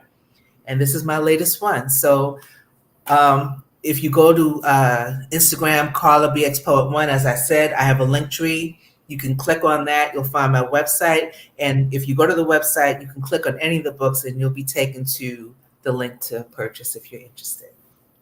Wow. Now, I have to ask this. How do you feel, even though New York is not really as affected by it as other states are, but how do you feel about book bans as an educator and a writer? Just infuriate. I'm sorry. I'm so upset I can't even speak. I'm just livid. And we all know why the book banning is taking place. It's another attempt to turn back African American progress. We understand that, and not just African Americans, but LGBTQ people as well. And so, I'm not down with the book ban. And I taught my students about it. I created a class called Afro-Latino American Voices. And the first thing I had them do was learn about the book bans, the Stop Woke Act, we talked about critical race theory. And so I teach my students about it, and I tell them, you need to pay attention to what's going on because they're trying to rewrite history. They're trying to erase our history. And so whatever opportunity we can to teach our young people about our history, we have to do it. We have to continue to buy books. We have to make sure that our children are reading them and fight these bans whatever way that we can by passing legislation, voting those people who are proposing those book bans out, and any states that support it, boycott them. Wow. Now you said something that made my ear buzz. The Stop Woke Act. Yes. Yes. All right. Yeah, Florida, Ron DeSantis, trying to ban affirmative action, diversity initiatives, I'm gonna look up the language to that because I probably heard about an iteration before it was called that. So now they done went there and called it that. The Stop Woke Act. And when you see what the initials stand for, it's gonna make you really angry. That's just. And the funny thing is, the whole conversation, you was eloquent and articulate all conversation. That could even get more infuriating. If I can't ask you how you felt about I just can't even say the word. As soon as I get off this call, I'll be able to say it. I mentioned the book ban. You got so angry, you started stuttering. Because there are things I want to say that I can't say on camera. I get it. It's bizarro world. I get it. My head hurt now. Thinking about it. Whew. And I forgot my next question. It was a good one too. But Carla, thank you so much. Thank you for sharing. Thank you for sharing your art. Thank you for sharing your intelligence and your brilliance and for just spreading glow all over us here. Well, no, thank you for inviting me to participate. Thank you for this platform. This is so important. And I hope that this is something that is available 365 days a year because we need it. Yeah. We are Black, we are brilliant, we are bold, we are capable, and everyone who wants to own a business should be able to do that and be supported. Yes, thank you to Dr. Eric Kelly for his vision and for his persistence and for his energy and focus and determination, because the whole platform is amazing and I'm grateful to be a part of it. Thank you so much, Carla. And Genius, thank you, Eartha. You're very welcome. Genius is coming, and I will see you on the other side. Thank you. Ooh. Well, thank you so much again. Ooh, so I need a minute to just kind of collect myself. That was powerful. Thank you, Carla, for your wonderful work again. Ooh, the Black Business Expo's mission is to raise funds for high school seniors going to college or K-12 entrepreneurs. This expo is a fundraiser for students. Students may go to www.blackbusinessexpo.com to find out more, and those who wish to donate to the fundraiser may go to www.blackbusinessexpousa.com to donate to the scholarship fund, or they can use the Cash App that's link that's in the QR code. And if they're having trouble with the QR code, they can also access Cash App by $BBXUSA. Now, our goal as part of the Black Business Network is to give laptops and up to $5,000 to our goal is to give laptops and up to $5,000 to 10 students, and students can register again at www.blackbusinessexpousa.com. Every dollar counts, so we want to remind you to donate to the scholarship fund. And even if it's not a big amount, $5, $10, $11 helps. Whatever you can, it goes a long way. It helps, even if it's $1, $2. So we want to thank the Black Business Expo USA sponsors for February 2024. NC 100, Moody Capital Partners, Suede Soul, Lotus Reshape Coaching and Training, Carolina, Virginia Minority Supplier Development Council,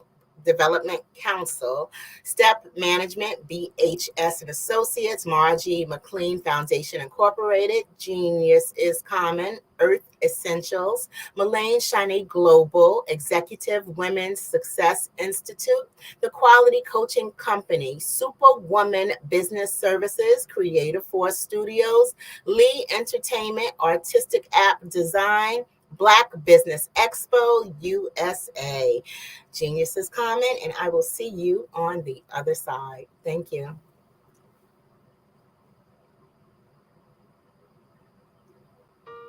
Hello, this is Israel, and I am CEO of Daydreams Interactive and author of Princess Planet. So, genius is common, and as a kid, I love to daydream. Even as an adult, I love to daydream.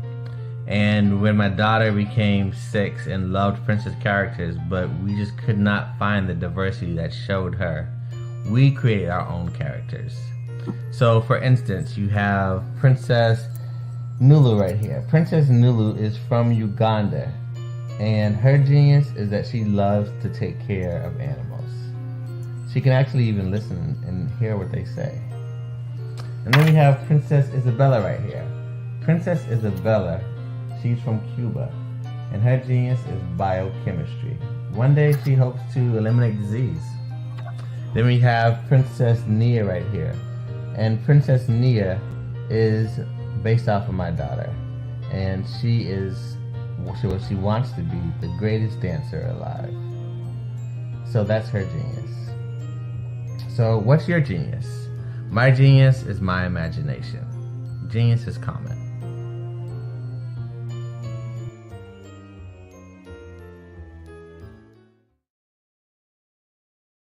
Hey guys, my name is Caden. I'm the CEO of Caden Teaches, and my genius is teaching kids about financial literacy.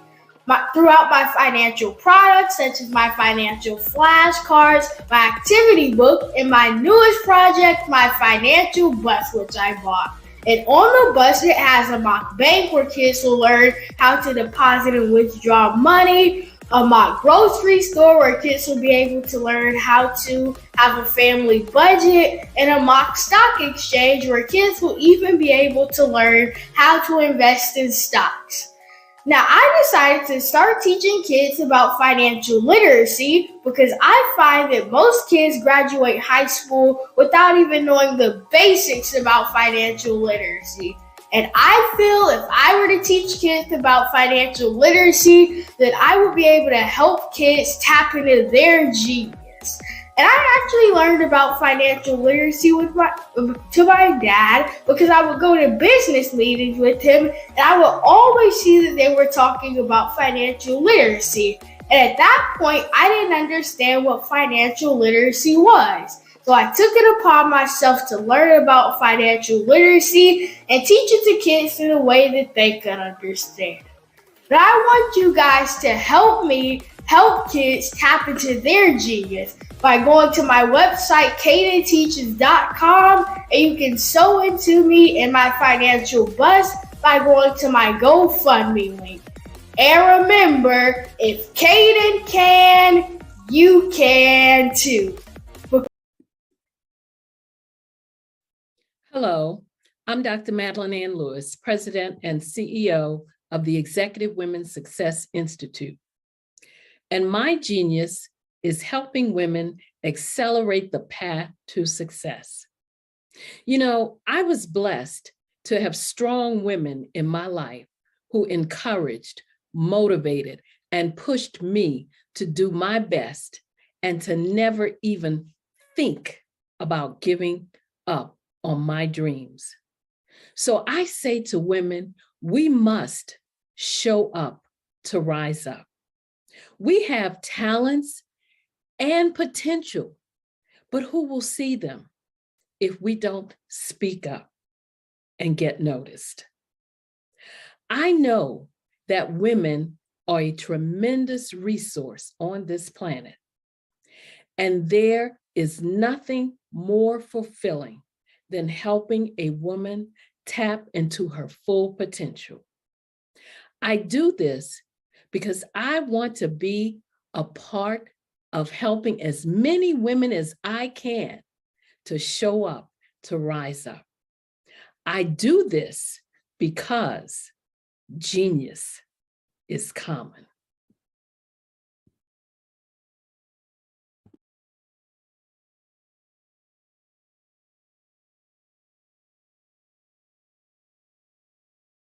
Having a brand that resonates with so many people across the world is truly a phenomenon.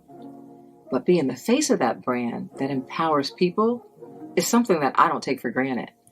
It's actually way bigger than me.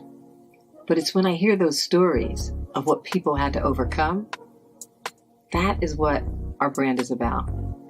Resilience, persevering, and not giving up. Physically, mentally, or spiritually.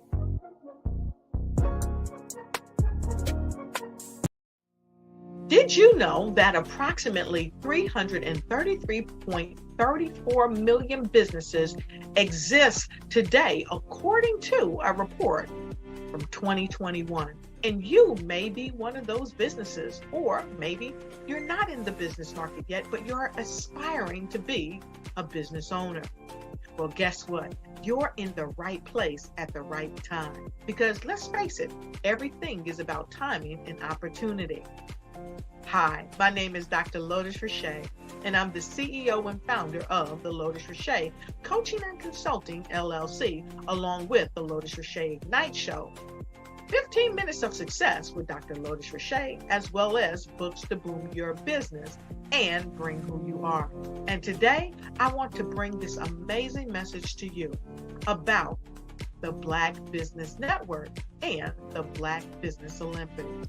See, the Black Business Network and the Black Business Olympics is designed to help people just like you, that's right, that look like me, to take their business to the next level.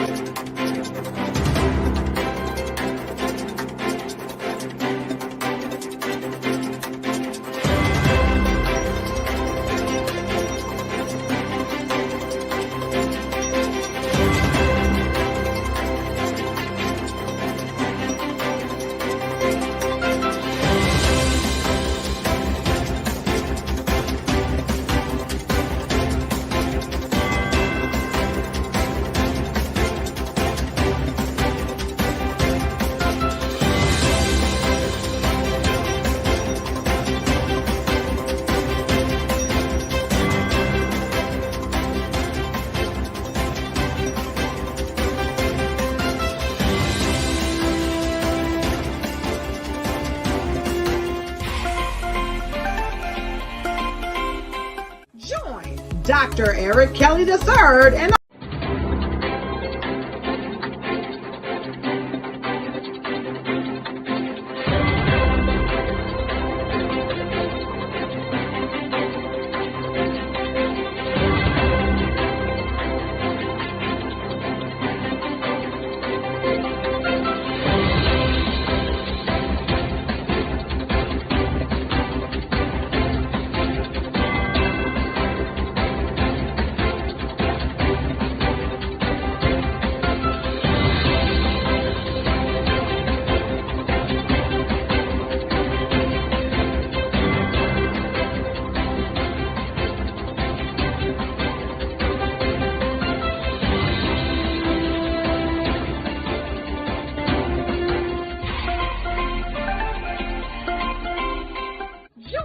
Dr. Eric Kelly III and a host of phenomenal speakers from all around the globe for this 7-day virtual event that you don't want to miss.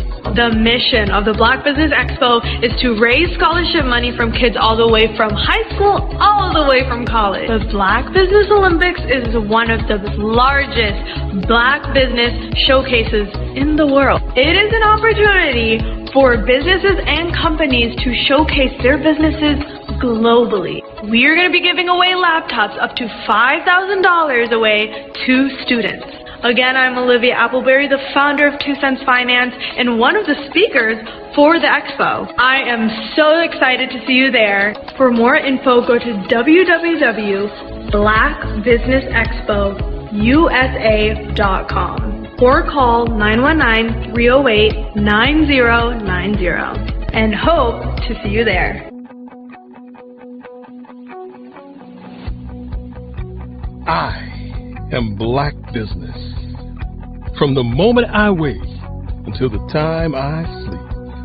Yes, I am Black business. I am Black business. Tell me, are you Black business? I am Black business. Do you support Black businesses? Listen, I support Black business because I am Black business.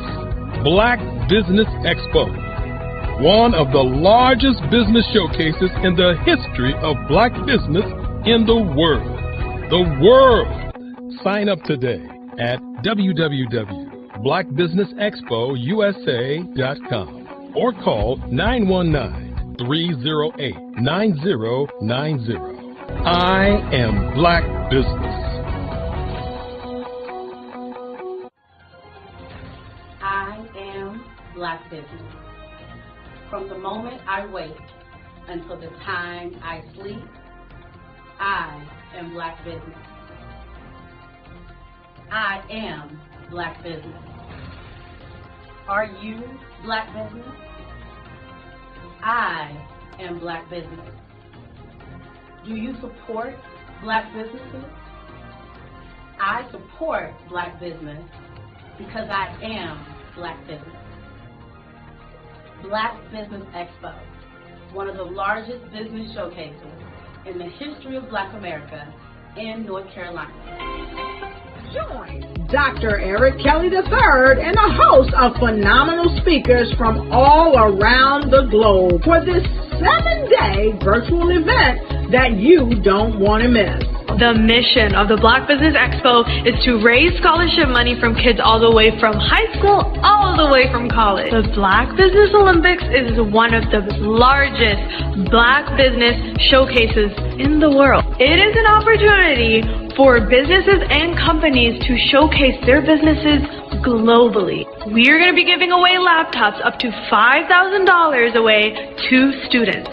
Again, I'm Olivia Appleberry, the founder of 2 Cents Finance and one of the speakers for the expo. I am so excited to see you there. For more info, go to www.blackbusinessexpousa.com or call 919-308-9090 and hope to see you there. I am Black business.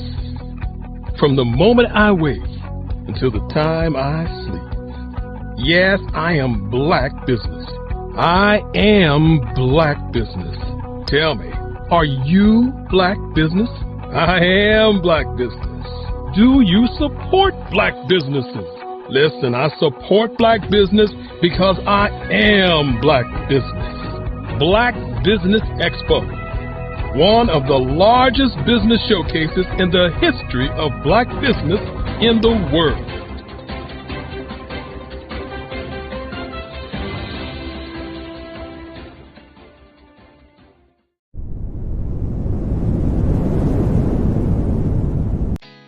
Did you know women represent just 3% of Fortune 500 CEOs and less than 15% of corporate executives at top companies worldwide? Have you wondered what the secrets are to getting into the top ranks, whether in the private or public sector? Do you want to figure out how to stop being held back in your career or passed over for promotion? Then you're in the right place. Hi, I'm Dr. Madeline Ann Lewis, President and CEO of the Executive Women's Success Institute. I have decades of experience in the military, the federal government, and corporate America, and my mission is to help women succeed and tap into their full potential. I I want to reach 1 million plus women around the world to become the leaders they are meant to be. So if you want to move into a management or executive level position, or maybe you are a female veteran transitioning out of the military into business entrepreneurship, then reach out to the Executive Women's Success Institute at 301-693-3284. Let us get you on the fast track to success.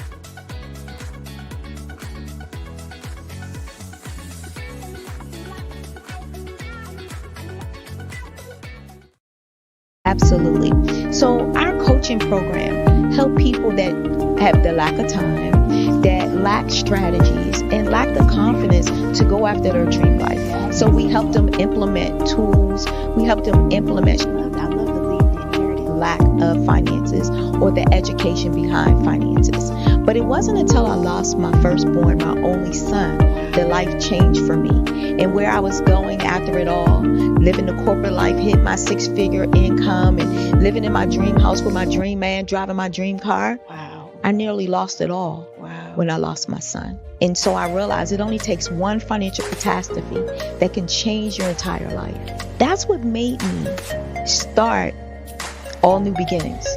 Because no matter what's going on in life, there's a new beginning. And because of that, we develop a program called Wise Minded. My little slogan is, don't just dream it, let's live it. If they want to connect with you or work with you, what is the best ways for them to be able to do that? Well, for my social media guru, you can connect with me on every single social media platform as Tanya T. Rose.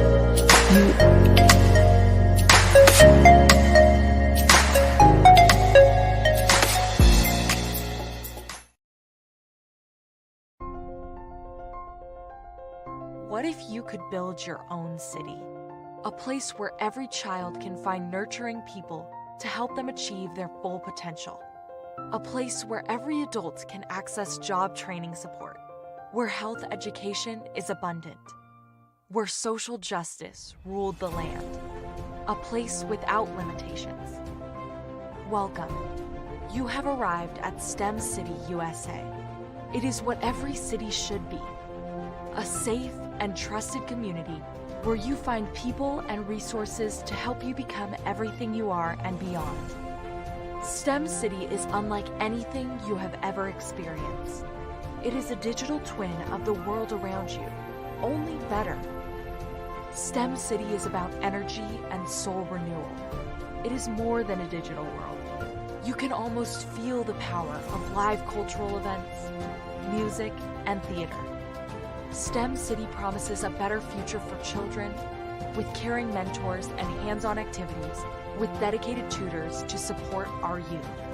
STEM City is your passport to a healthy lifestyle with weekly events addressing our community's many issues. STEM City is your financial well-being with helpful information on wealth management, career advancement, job training, and so much more. STEM City is the community you deserve. It is the city where your dreams can come true. STEM City USA, a place in the sky that is accessible to all who reach for the stars.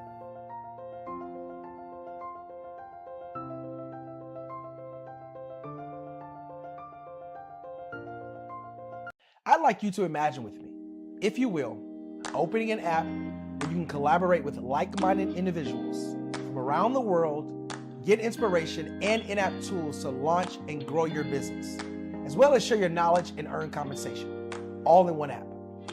Well, the name of that app is Truso, short for Truly Social. Hi, I'm Matthew Newman, the founder and CEO of Truso. A new concept in social media, Truso is designed from the ground up to be a platform that's both social and empowering for all its users. How exactly do we do that? I'm glad you asked. First, Truso brings the world together via video. Psychologists assert that video provides a significantly more effective connection than audio only.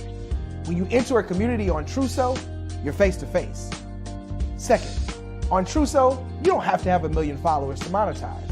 Our business model allows all hosts and moderators to monetize, no matter the size of your following. by one, producing fee-based content, and two, inviting others to join the platform as subscribers. Even more, Trousseau has an in-app resource library with over 100 free resources, forms, and documents to help you build your brand and grow your business.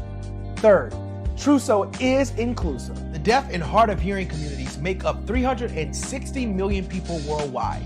Unlike audio-only apps, Trousseau embraces his community, providing a networking platform that allows them to participate via video and closed captioning. We even have a deaf and hard of hearing foundation in the works as well. Fourth, Trousseau is both social and safe. We refer to Trousseau as a virtual extension of the beauty shop, barbershop, and brainchild of the community. A place where there's laughter, along with wisdom, growth-oriented conversation, and genuine connections in a safe space. Trousseau even has proprietary security to ensure we maintain a safe environment for everyone. Where are we at now? Trousseau is live, y'all. We've launched in beta and we're acquiring users daily. We have an incredible development and marketing team, plus amazing celebrity influencers at the table, helping us spread the word around the globe, beginning within the African diaspora and beyond by creating a safe space for growth, connection, and collaboration. We're truly excited about Trousseau. We've created something special for which there is a global market. And we invite you to embark on this journey with us as a shareholder. The future for Trousseau is truly bright. Join us and let's go there together.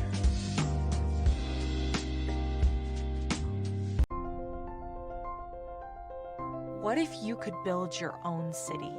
A place where every child can find nurturing people to help them achieve their full potential. A place where every adult can access job training support. Where health education is abundant. Where social justice ruled the land.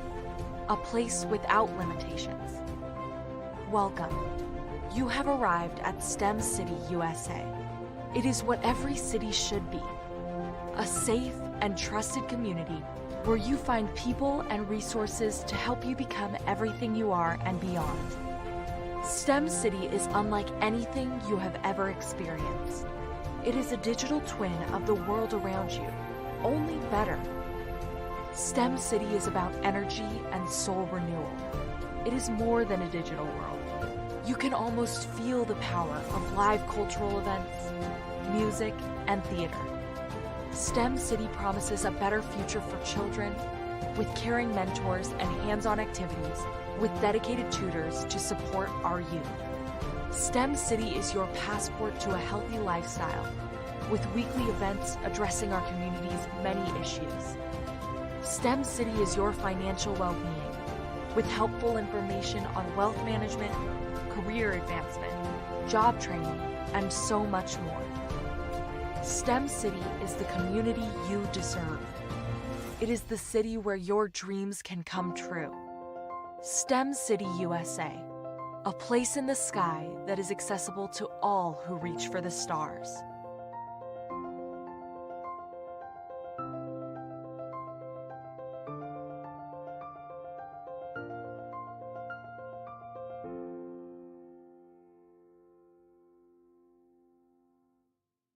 Are you a forward-thinking entrepreneur or business owner? The world is changing faster than ever, and it's time to pivot and adapt to the future. Hello LLC is here to help you do just that. Hello stands for helping enterprises leverage leading-edge optimizations. Our innovative solutions can streamline operations, reduce overhead costs, and give you a competitive edge in a market projected to reach $5 trillion by 2030. By pivoting to the metaverse, businesses can tap into a rapidly growing market that is projected to be a significant part of daily life for 25% of Americans by 2026. As a full digital metaverse agency, the Hello LLC can help you create custom solutions to streamline operations, increase productivity, reduce costs, and drive brand recognition. Why should you pivot to the metaverse with the Hello LLC?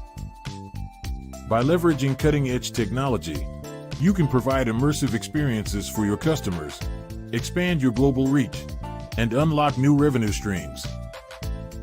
Contact us today to make the pivot.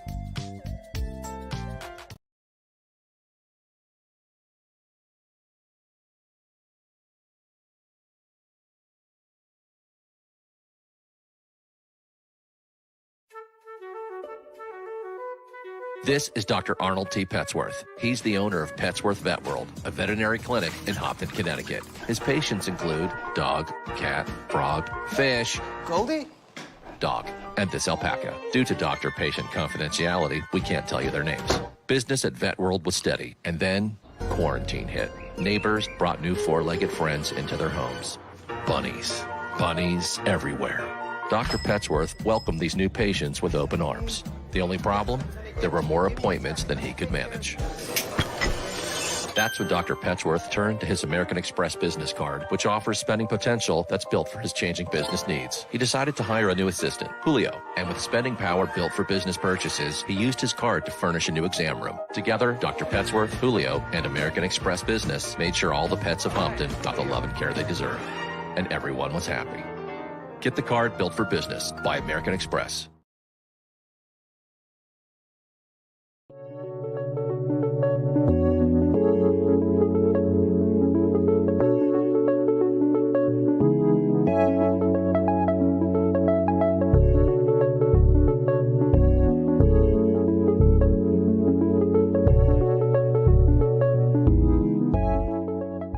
Passion has been around helping communities of color and historically underrepresented and underserved communities, minority, rural, veterans, persons who are differently able, in the intersection of education, innovation, technology, industry, and let's throw some entrepreneurship in there just for fun.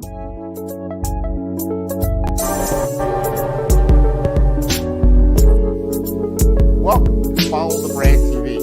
I am your host, Grant McGaw, CEO of 5-Star BDM, a 5-star personal brand. I want to see more around innovation, incubators, accelerators. I love the idea of going from innovation to commercialization.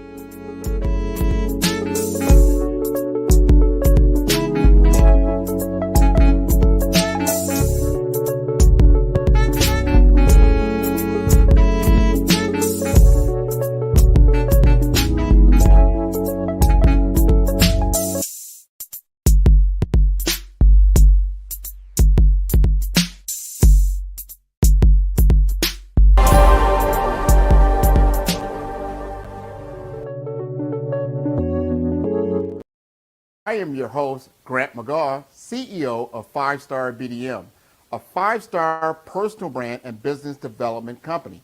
Follow the Brand TV broadcast host, Grant McGaw, as he visits with top executives and entrepreneurs to find out their secrets of success with their personal brand. Follow the Brand TV broadcast host as he focuses on brand development to build better relationships, bring value to your business, relationships, and career. You will enjoy listening to each episode that is tailored to speak to you directly. If you're looking for this type of clarity in terms of building your brand, you have tuned into the right station.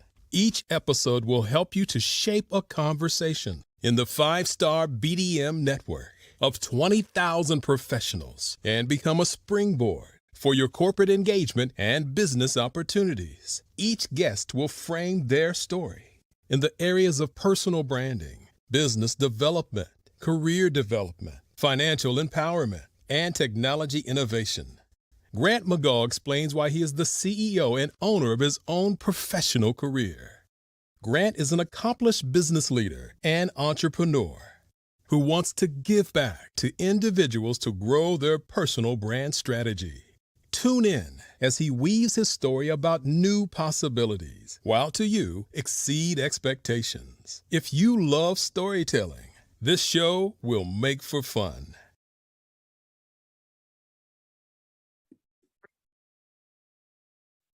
Hello, I'm Dr. Madeline Ann Lewis, President and CEO of the Executive Women's Success Institute. And my genius is helping women accelerate the path to success. You know, I was blessed to have strong women in my life who encouraged, motivated, and pushed me to do my best and to never even think about giving up on my dreams. So I say to women, we must show up to rise up. We have talents and potential, but who will see them if we don't speak up and get noticed? I know that women are a tremendous resource on this planet, and there is nothing more fulfilling than helping a woman tap into her full potential. I do this because I want to be a part of helping as many women as I can to show up, to rise up. I do this because genius is common. Hi, I'm Barbara Smith. Genius is common. My genius is executive coaching and professional corporate training. As the master executive coach and corporate training ambassador for the Genius is Common movement, I help business owners craft their stories in such a way that you know exactly what they do, what they have, and what they bring to the table.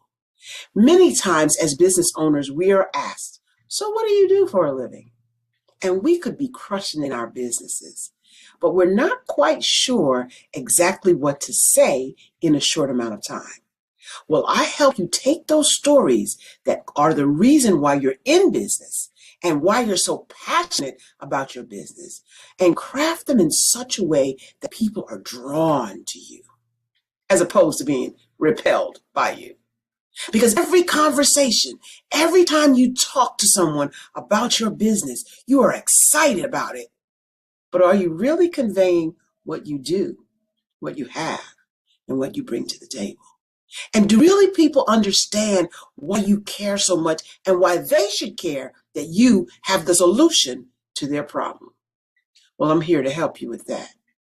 As a master storyteller, I can help you with your stories and spin them in such a way that they are intriguing and fascinating. People want to listen to you talk about your business. That's why at the Genius is Common movement, I am the master executive coach and professional training ambassador. That's my genius. And genius, oh yeah, it's common.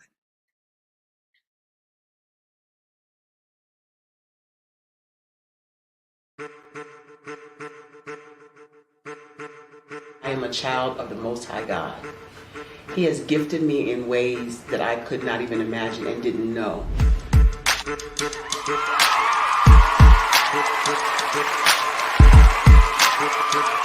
There was a time when I didn't know who I was.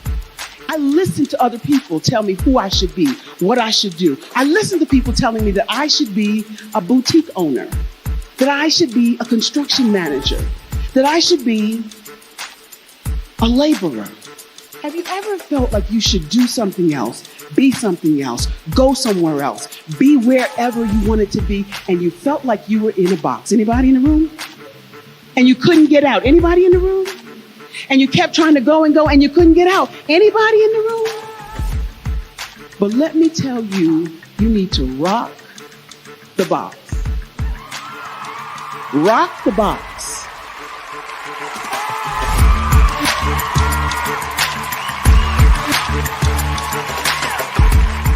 I am engaging, inspiring, and empowering.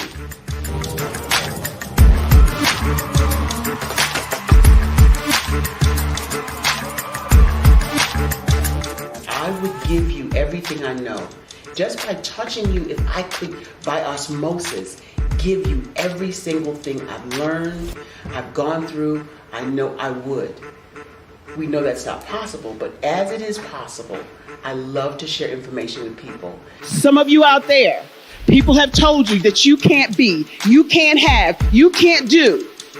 But I will tell you, like Kingston said, you can, you must, and you will. If it's to be, it's going to be me. You got to say it.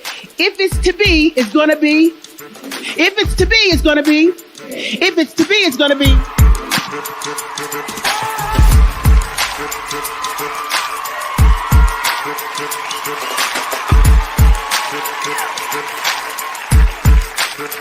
Barbara is because she believed what her mama said about her and not what other people told her.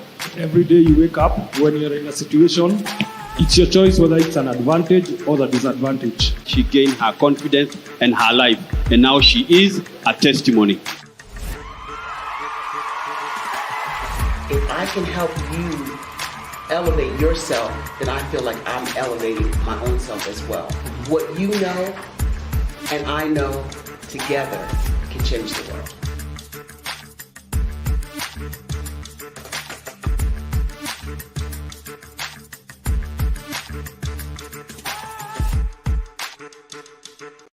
Follow the Brand TV broadcast host, Grant McGaw, as he visits with top executives and entrepreneurs to find out their secrets of success with their personal brand. Follow the Brand TV broadcast host as he focuses on brand development to build better relationships, bring value to your business, relationships, and career. You will enjoy listening to each episode that is tailored to speak to you directly. If you're looking for this type of clarity in terms of building your brand, you have tuned into the right station.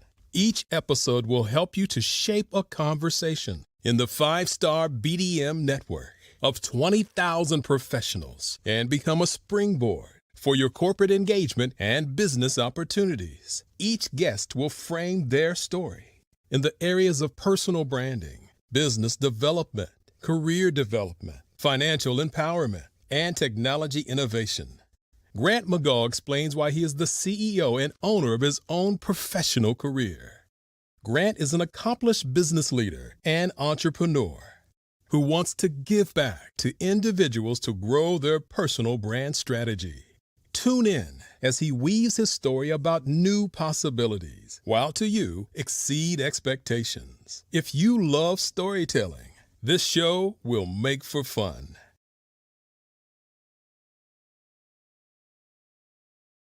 Absolutely. So our coaching program help people that have the lack of time, that lack strategies, and lack the confidence to go after their dream life. So we help them implement tools.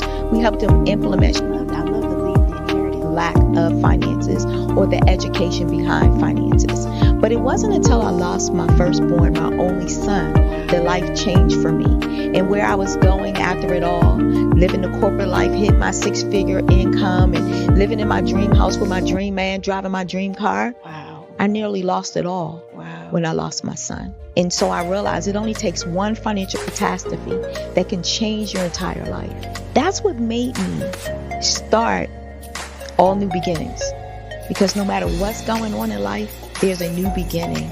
And because of that, we develop a program called Wise Minded. My little slogan is, don't just dream it, let's live it. If they want to connect with you or work with you, what is the best ways for them to be able to do that?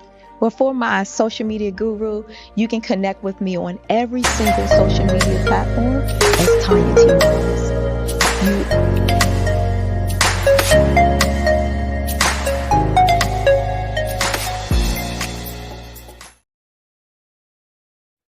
Hey everyone, it's Grant McGaw, CEO of 5-Star BDM and host of the award-winning Follow the Brand podcast and TV series, where I help you to build a 5-star brand that people will follow.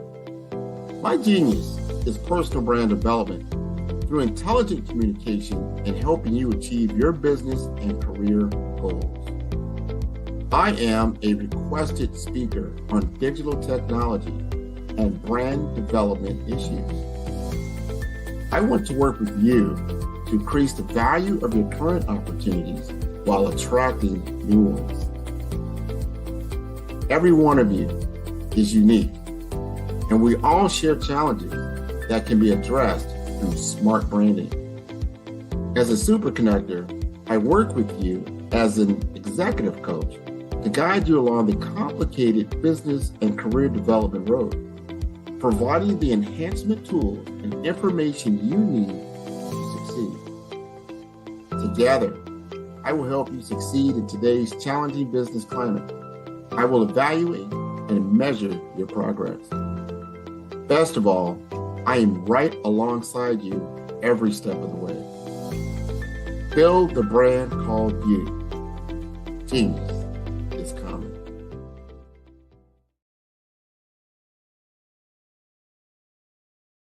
Absolutely. So our coaching program help people that have the lack of time, that lack strategies, and lack the confidence to go after their dream life. So we help them implement tools. We help them implement, I love to leave the inherited lack of finances or the education behind finances. But it wasn't until I lost my firstborn, my only son, that life changed for me. And where I was going after it all, living the corporate life, hit my 6-figure income, and living in my dream house with my dream man, driving my dream car. Wow. I nearly lost it all when I lost my son. And so I realized it only takes one financial catastrophe that can change your entire life. That's what made me start All New Beginnings. Because no matter what's going on in life, there's a new beginning. And because of that, we develop a program called Wise Minded. My little slogan is, don't just dream it, let's live it. If they want to connect with you or work with you, what is the best ways for them to be able to do that? Well, for my social media guru, you can connect with me on every single social media platform as Tanya T. Morris.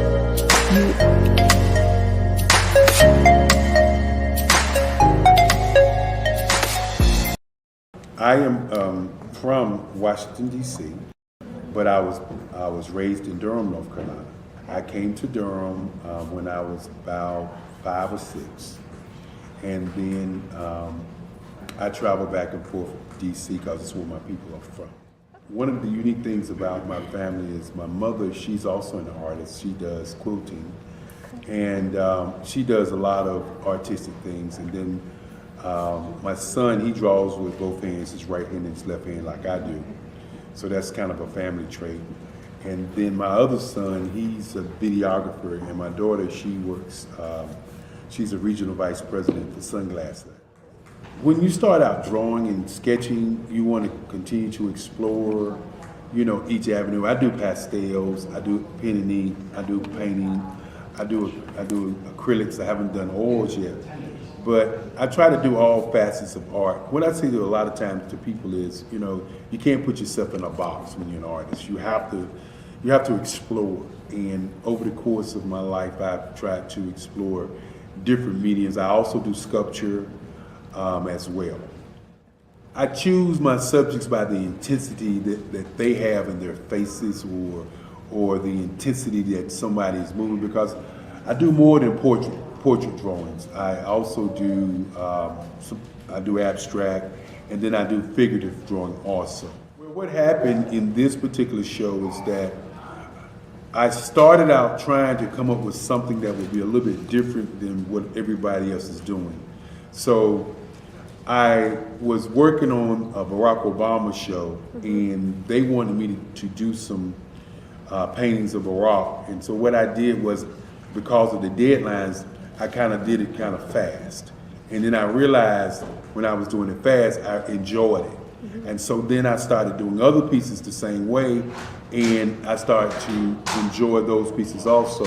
And so I came up with this particular style, and it's a style of lines and colors. And what's interesting is that when I was in college, I did a show called Lines, Colors, and I talked about the boldness of the blacks, the hotness of the whites, and this is how this has come about, you know, later on in my life. And the colors comes from a lot of the entertainers that I work with, where they wear different colors. They don't wear, you know, your plain reds or your whites. They wear different colors, and so that's also another piece of what's giving me the colors. The subtitle of this show is Faces That Speak Life. That's real critical. faces that speak life. Each one of these pieces is a life source and a life energy that's being put on display for people that are looking at them. You know, I always say in terms of my art, it's not important that I draw them. It's important what you get out of what I draw. You know, I don't try to just draw it because you like it. People wanted me to do prints. I didn't do prints.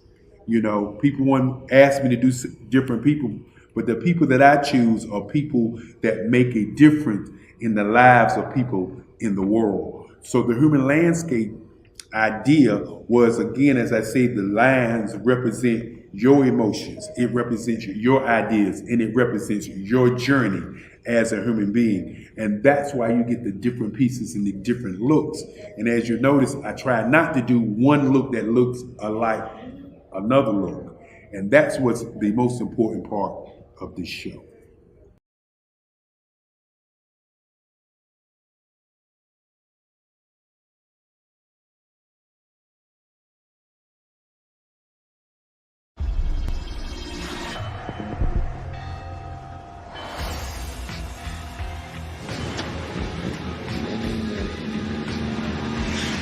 La connexion.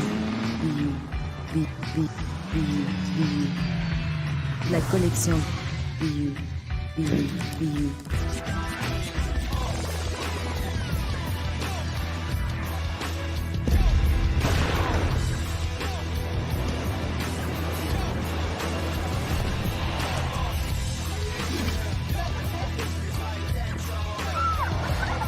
In a world obsessed with the cult of celebrity, I challenge you not to aspire to anyone else's greatness, but instead strive to reveal and ignite the greatness within you. Are you serious? I totally think that's it. Hey. No! Hey! To me, sexy is a man that knows who he is and what he wants.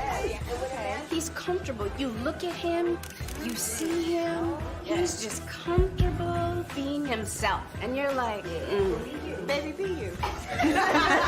be you, baby. Just be you. I like it. Introducing the Be You collection, exclusively available at K&G Fashion Superstore.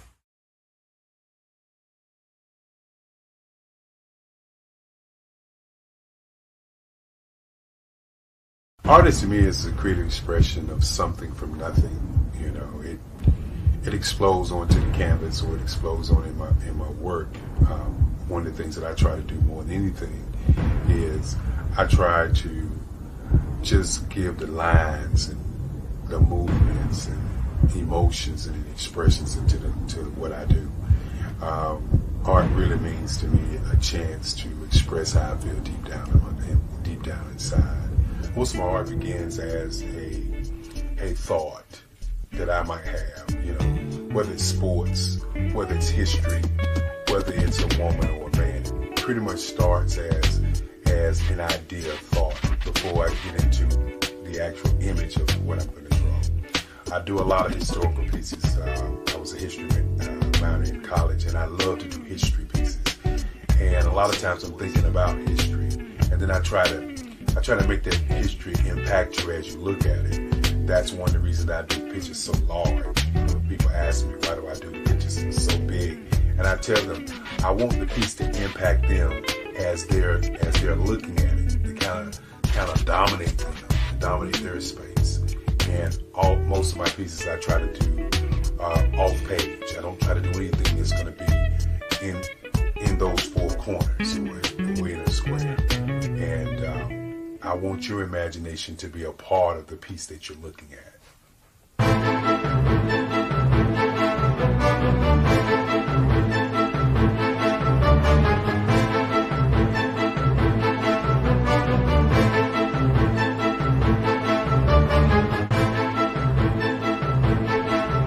The way I feel when I'm drawing, when I'm creating something, is I feel free.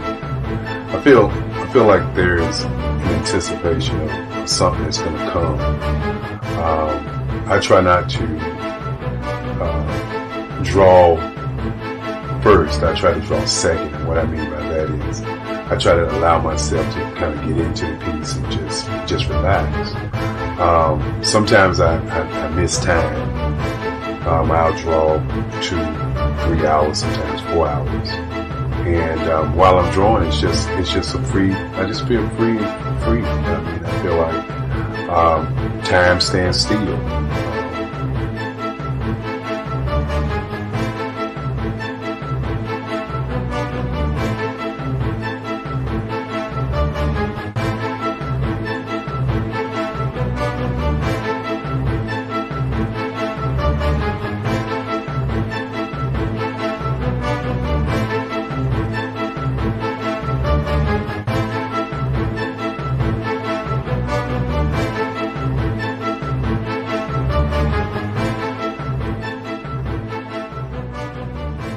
That's what it's all about in terms of the lines and the colors in my work, is to get an expression, to go deeper and past just what you see on the surface, but to go and try to find an expression that everybody gets a different taste of what that expression is, whether it's anger or whether it's being happy or whether it's being, kind of calm or nonchalant.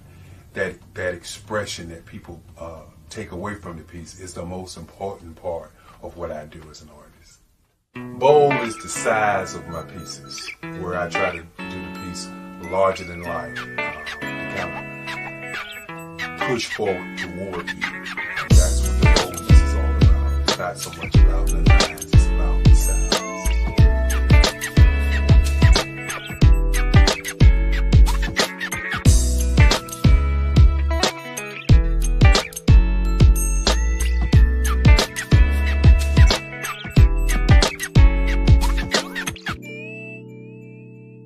The Face of Change art show is inspired by my mother, but more importantly, it's a historical moment in time as the pieces depict different emotions and expressions of Barack Obama. The 44th president is indicative of the 44 pieces of art that I have done in this particular collection. When you begin to think about expressions and portraits, this is a portrait gallery of expressions of what transpired as Barack Obama ran for office. Some of the pictures are abstract and some are expressionistic. And I combine both of those forms of art to create this collection of art pieces.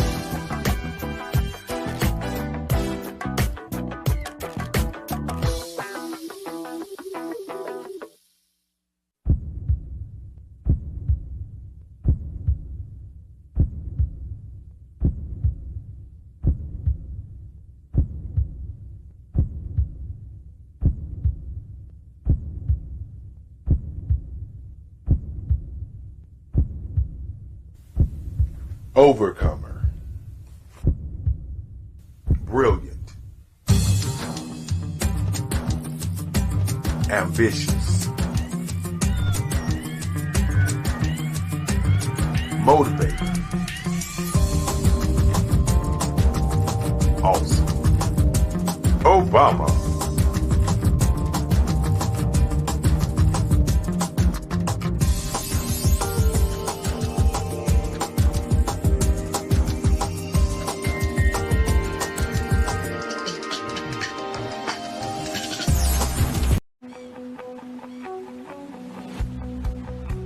I am Black business.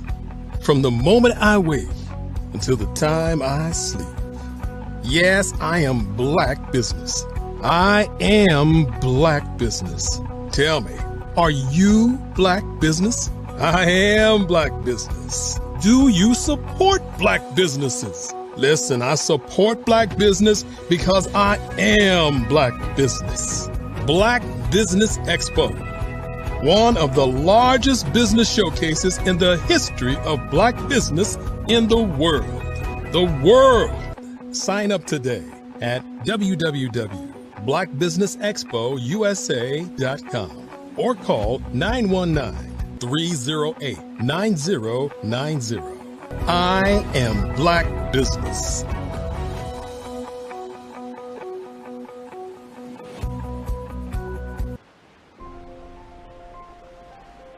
What if you could build your own city? A place where every child can find nurturing people to help them achieve their full potential. A place where every adult can access job training support, where health education is abundant, where social justice ruled the land. A place without limitations. Welcome. You have arrived at STEM City, USA. It is what every city should be. A safe and trusted community where you find people and resources to help you become everything you are and beyond. STEM City is unlike anything you have ever experienced. It is a digital twin of the world around you, only better. STEM City is about energy and soul renewal. It is more than a digital world. You can almost feel the power of live cultural events, music, and theater. STEM City promises a better future for children with caring mentors and hands-on activities with dedicated tutors to support our youth. STEM City is your passport to a healthy lifestyle with weekly events addressing our community's many issues. STEM City is your financial well-being with helpful information on wealth management, career advancement, job training, and so much more. STEM City is the community you deserve. It is the city where your dreams can come true. STEM City USA, a place in the sky that is accessible to all who reach for the stars.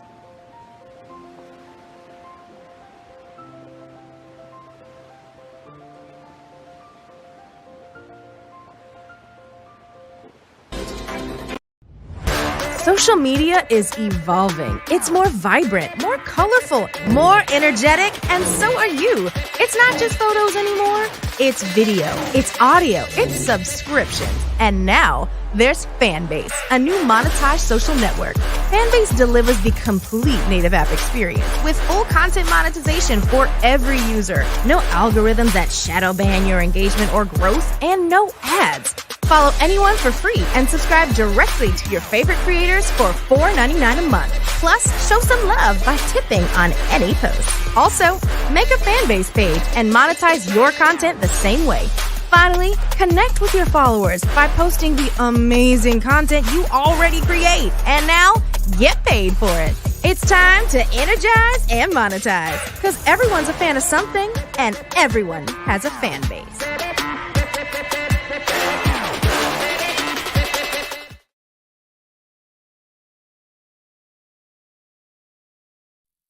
It's your time to ignite and take flight in every area of your life with the new Ignite and Take Flight Planner 2024. It's time for you to seize the year with your great new planner. You see, this planner is designed for every entrepreneur to pursue strategic planning that cultivates leadership, accountability, gratitude, and leads to your ultimate success in life and in work, with sections that help you with your project management, habit tracking, resources, and coupon pages that are second to none that empower each entrepreneur to make their mark, get noticed, and take charge. Reach the pinnacle of success like never before through effective planning. So get your Ignite and Take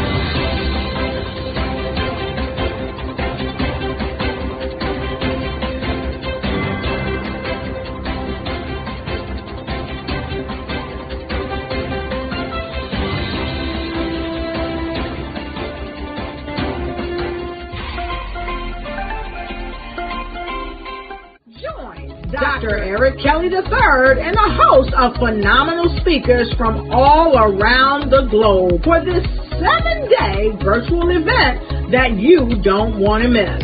The mission of the Black Business Expo is to raise scholarship money from kids all the way from high school, all the way from college. The Black Business Olympics is one of the largest Black business showcases in the world. It is an opportunity for businesses and companies to showcase their businesses globally. We are going to be giving away laptops up to $5,000 away to students. Again, I'm Olivia Appleberry, the founder of 2 Cents Finance and one of the speakers for the expo. I am so excited to see you there. For more info, go to www.blackbusinessexpousa.com or call 919-308-9090 and hope to see you there. I am Black business. From the moment I wake until the time I sleep. Yes, I am Black business. I am Black business. Tell me, are you Black business? I am Black business. Do you support Black businesses? Listen, I support Black business because I am Black business. Black Business Expo. One of the largest business showcases in the history of Black business in the world. The world! Sign up today at www.blackbusinessexpousa.com or call 919-308-9090. I am Black business.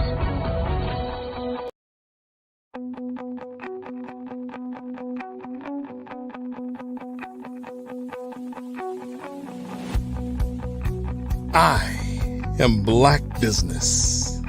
From the moment I wake until the time I sleep. Yes, I am Black business. I am Black business. Tell me, are you Black business? I am Black business. Do you support Black businesses? Listen, I support Black business because I am Black business. Black Business Expo. One of the largest business showcases in the history of Black business in the world. The world! Sign up today at www.blackbusinessexpousa.com or call 919-308-9090. I am Black business.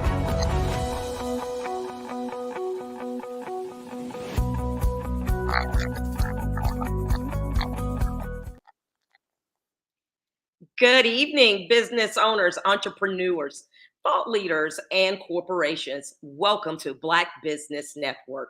My name is Lisa Gilliard, and I am your business moderator for the evening, on the Black Business Network. The Black Business Network is a 24-hour business network showcasing Black businesses, business owners, entrepreneurs, and thought leaders worldwide. We have speakers from North Carolina, London, Singapore, Africa, Japan, and from cities all over the United States. The Black Business Network is a global community sharing its business knowledge to inspire and to educate businesses about business. This week, we are hosting the literary edition of the Black Business Olympics, showcasing writers, authors, speakers, publishers, agents, and literary enthusiasts. Our next speaker is Regina Sunshine Robinson. Regina Sunshine Robinson is an empowerment specialist, and CEO of Regina Sunshine Global Network. She's the author of 2 books, and those books are called the author of 2 books and contributor to Chicken Soup for the Souls, Curvy and Confident, and winning talk show host, national workshop presenter, trainer to Fortune 500 companies. Empowerment coach and certified educator, Regina Sunshine enjoys assisting others in living their purpose. Regina has attended several colleges, North Carolina A&T State University, and graduated with her Bachelor of Science in Chemical Engineering. Spent most of her career as a math educator. She founded the Awesome Girl Project that celebrated 5 years in 2019 by launching the I Am an Awesome Girl collaboration book, and followed up with the books When Girls Dream in 2020 and Beautiful Just Like Me in 2021. The first Awesome Girl art affirmation book, You're All That Girl, was released in April 2022. The success of the Awesome Girl Project led her to launch the Awesome Girl Academy in 2020. In 2018 and 2019, Regina was presented with resolutions from the Georgia House of Representatives, honoring her for creating positive change in the community. Folks, I present to you Regina Sunshine Robinson.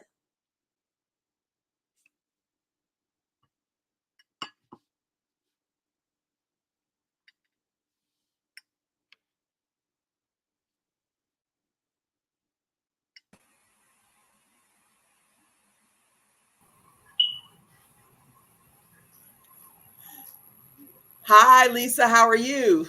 Hi there, Regina. I am fantastic. How are you tonight? I'm great. I thank you so much for introducing us and giving us this opportunity. Sure thing. I'm glad to have you here. Awesome. So do I just go for it now? Go for it.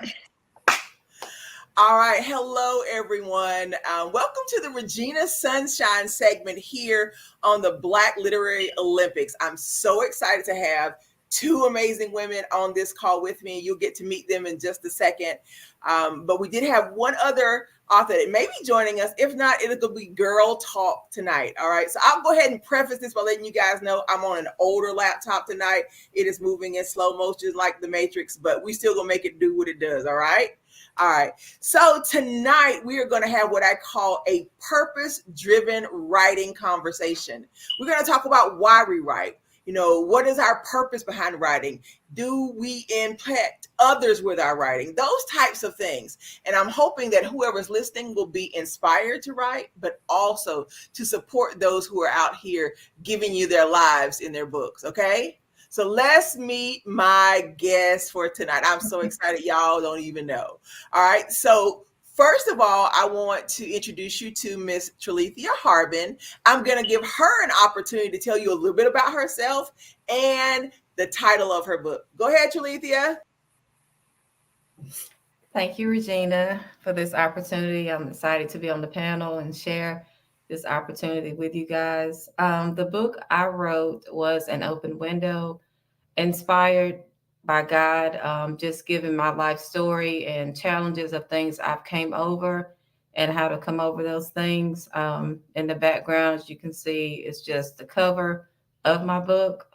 It was published in 2020, and it was a ride, a journey, exciting. A lot of great things came out of it, which taught me a lot of growth and growing up I had to do in a good way, just growing through some things. So it was a great opportunity, just sharing my life, little pieces of my life to inspire others that you can make it, you can go through anything, and with God, all things are possible.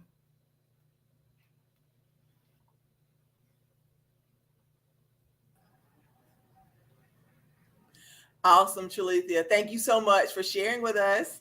All right, next I'm going to bring up Miss Clintoria Session. I can't wait to hear from her. Clintoria, tell them the same thing. Tell them who you are and tell them about the books that you wrote. Sure. Thank you for the opportunity. My name is Clintoria Session. Some people know me as Coach Tori. I do have a business, Coach Tori Empowers. I have two books that I've written. My first one was in 2018, entitled A Withered Rose Can Bloom Again, Overcoming Life's Pitfalls Through Faith. That book was basically about my life, my journey, the good, the bad, the ugly. Life happens to all of us. We all hit potholes in the road from time to time. But the main key is getting back up and continuing your journey, pressing through the tough times. Sometimes we go through things, and I believe that God knows who he can trust with pain and who will give pain a purpose. My second book was in 2023, Lucas's Secret, how Lucas overcame bullying and his learning disability. It's a children's book. And that book is near and dear to my heart because I do have a son who had a learning disability that was diagnosed with a learning disability early on in his life. And just the things that as a parent, there's no roadmap to raising a kid with a learning disability. And there are a lot of things I wish I had have known then. So this book, my goal is to empower other parents, empower other kids to overcome those learning disabilities and bullying. I love it. The great thing about both of you is I had like 5 or 6 questions I was going to follow up with, and you answered them. So we can move right on to this question. What's the best part about being an author? Tralithia, what's the best part? The best part, I guess for me, it was with this particular book, it was healing. So that process for me, that was the best part of being an author and just telling my truth. You know, I'll say this now. I actually was the publisher for Tralithia's book and for Clintoria's second book. And so I have the privilege of being behind the scenes while you guys were going through this process. And Tralithia, I have to say, just seeing the heart you put into this process, knowing what you had to share in terms of basically open yourself up to the world, right? But willing to do that, to heal not only yourself, but other people who are facing the same challenges. So again, hats off to you for being so open and willing to not only take the steps you need to heal yourself, but be willing to do that for other people. So I thank you for that. All right, Clintoria, same question. What's the best part about being an author? I think the best part about being an author is being in charge of your own story. So many times we hear stories in media, social media that may not necessarily be authentic. But when you become an author, you are in charge of your own story, your own journey, your own narrative, all while impacting other lives. So for me, that's the biggest thing about being an author is being able to impact someone else's journey.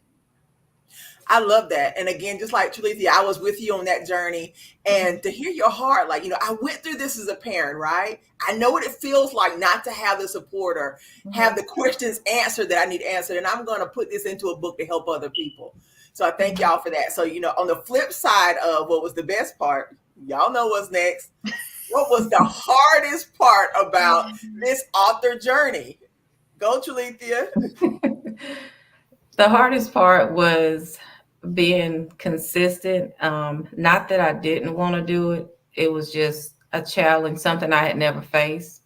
And being so vulnerable and open to share. There was a time, as you know, I didn't want to go through with it. So that was the hardest part. Just getting through those tough times and worrying about other people. But once, you know, God was with me through the whole journey. And as I said, it was God inspired. Once I grasped that it's not about me, things became a lot smoother. None of it was about me. I love that. Did you learn anything about yourself? A lot. Tell me one thing you learned about yourself. I learned to give myself grace, to never give up on myself. I'm worthy.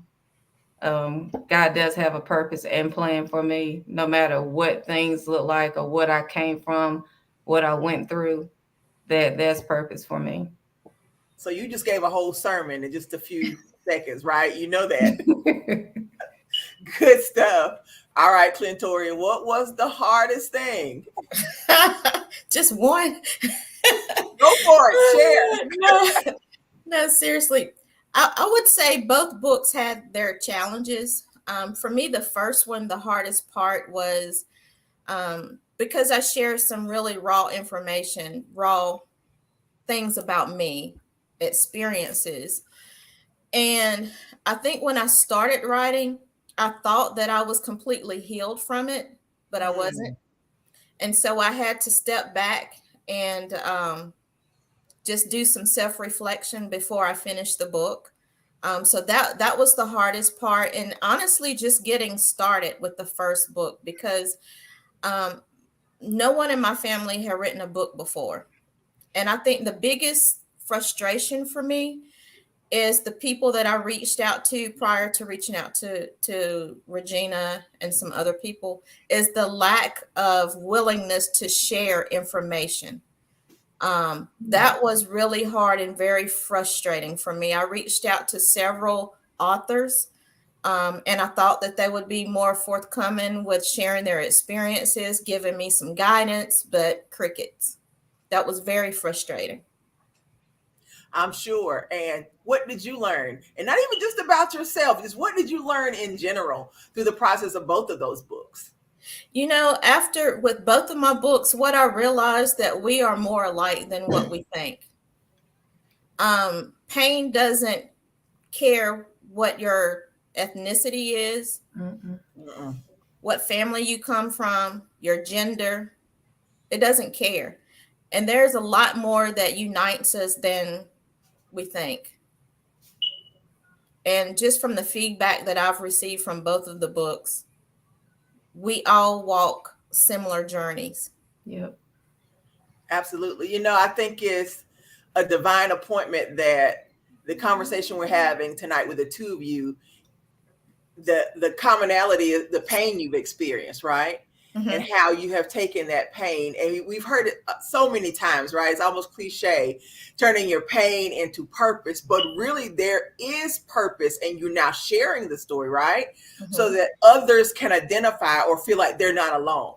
Because like so many people go through things and they think, well, I'm alone in this. But the two of you being willing to put your pain on the pages. How about that? I like that. Put your pain on the pages. Now have given other people the opportunity not to be alone, but also to see, well, if they overcame it, right? They survived. They made it. God lifted them up. Then he'll do the same for me.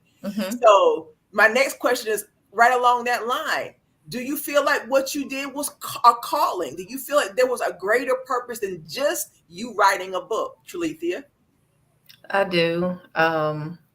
It took a while, and just piggyback off of what Clintori was saying, God had given that to me years.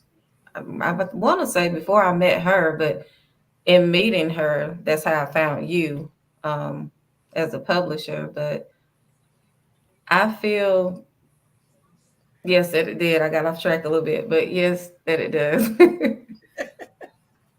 Well, the fact that you answered the call says it all. You know, some people will go their whole lives and never do that thing they know they were supposed to do. And now that you've made it through that, now you're on the other side of it. How does it feel to, like you said, for years to know I'm supposed to do this, and then to finally get to the other side and have it manifest in your life? What did that feel like? A relief. It was like something was there, and it was like it was gone. So it was a relief. And God had told me about other things that were to come through this, and I kind of forgot about it, and then other things started happening. So a lot of things came out of me just being obedient to write it, and it was a relief once I got in it, got through it, and put it out there. I love it. I do. So, Clintoria, is it a calling? Was there purpose, a greater purpose in these books? Oh, absolutely. I believe that anything that God leads us to has an assignment. And I know for sure that both of these books had lives attached to it.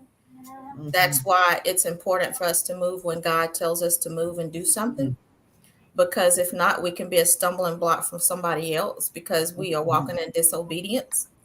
So for sure, both of these books had an assignment. And just from the feedback that I've received from people, I know that to be factual. And like you said, so many times we walk through certain situations, and because we've learned to wear a mask really well. We've learned to put our makeup on and get our hair done and look like we're so put together, but deep down inside, we're a hot mess and we're broken. But nobody knows that because we put that mask on and we don't walk in transparency. Mm-hmm. And so for me, my mind always goes back to Job. When Job was afflicted, God knew that he could trust Job with pain. God knew that he could trust Job with so many challenges in life. But can God trust us with a call? Mm. Can he? Can he trust us with a call? And when will we move when God speaks a word to us? And for me, this last book, you had to kind of push me a little bit because I was dragging my feet so bad. But I'm glad that I stuck with it because it's helped other people. I love that. And I learned how to push by being pushed. My coach pushed me. She asked me to do things that, the only reason I did them is because, I believe God had brought her into my life to push me. And I made a commitment that whatever she asked me to do, I was going to do. And then I had to do it. That was a whole other thing. Mm-hmm. But I appreciate the two of you being willing to be pushed. I'll say that. So, you talk about transparency. The very first magazine I was ever interviewed in, the lady told me this, and I've stuck to it, and it goes back to what you said, Clintoria. She said, make a point of being transparent. People need to know that God is using you, not because you're special, but because you've made yourself available. And if they make themselves available, he will use them too. Mm-hmm. What do you think about that, Clintoria? That is so true and so spot on. All God wants is our yes. Sometimes I'm very analytical. I will watch something to death, analyze it. When in fact, if God has spoken a thing, he's already made provision for it to come to pass. We just got to say yes and trust him to get us to the end. Because we can only see what's in front of us, but he sees the big picture. Right. Absolutely. I always tell my son, God sees around corners. You can't see around the corner, but he's already around the corner waiting on you. Yep. So, next books. Are either of you planning some books to come? I'll let you jump in, whoever wants to jump in. Well, I'm not going to say a book per se, because I just don't feel that on my heart. Not a book per se. But I do feel a tug to do a online training kind of lesson on how to parent kids with disabilities. Mm-hmm, yes. Just things that I learned along the journey that I wish somebody would have told me. And sometimes it's just speaking to that mom, letting her mom or dad, letting them know that it is okay. Because we all are going to make mistakes. Parenting doesn't come with a roadmap. Mm-hmm. And then when you have a kid with a learning disability, it further complicates things. And it can cause you to question your ability to properly parent your child. Absolutely. Well, thank you for sharing. I think there's a book out there. We'll talk about that one-on-one. Tralethea? I don't have plans to write a book. I hear y'all. We're going to talk. We're going to have like a little talk session with everybody because I think there's even value in the next parts of the journey, even talking about where you have been since you wrote the book. There are people who need to know what happens now. And so let's talk about that. Both of you have books that you shared some very personal, right? Traumatic experiences. What has it been like once you put that book out into the world and now other people had access to your life? It's one thing to have it happen and it's up here, right? It's something different to take that very same information and put it in a space that you can no longer completely control it. It's gone. Tralethea, what did that feel like?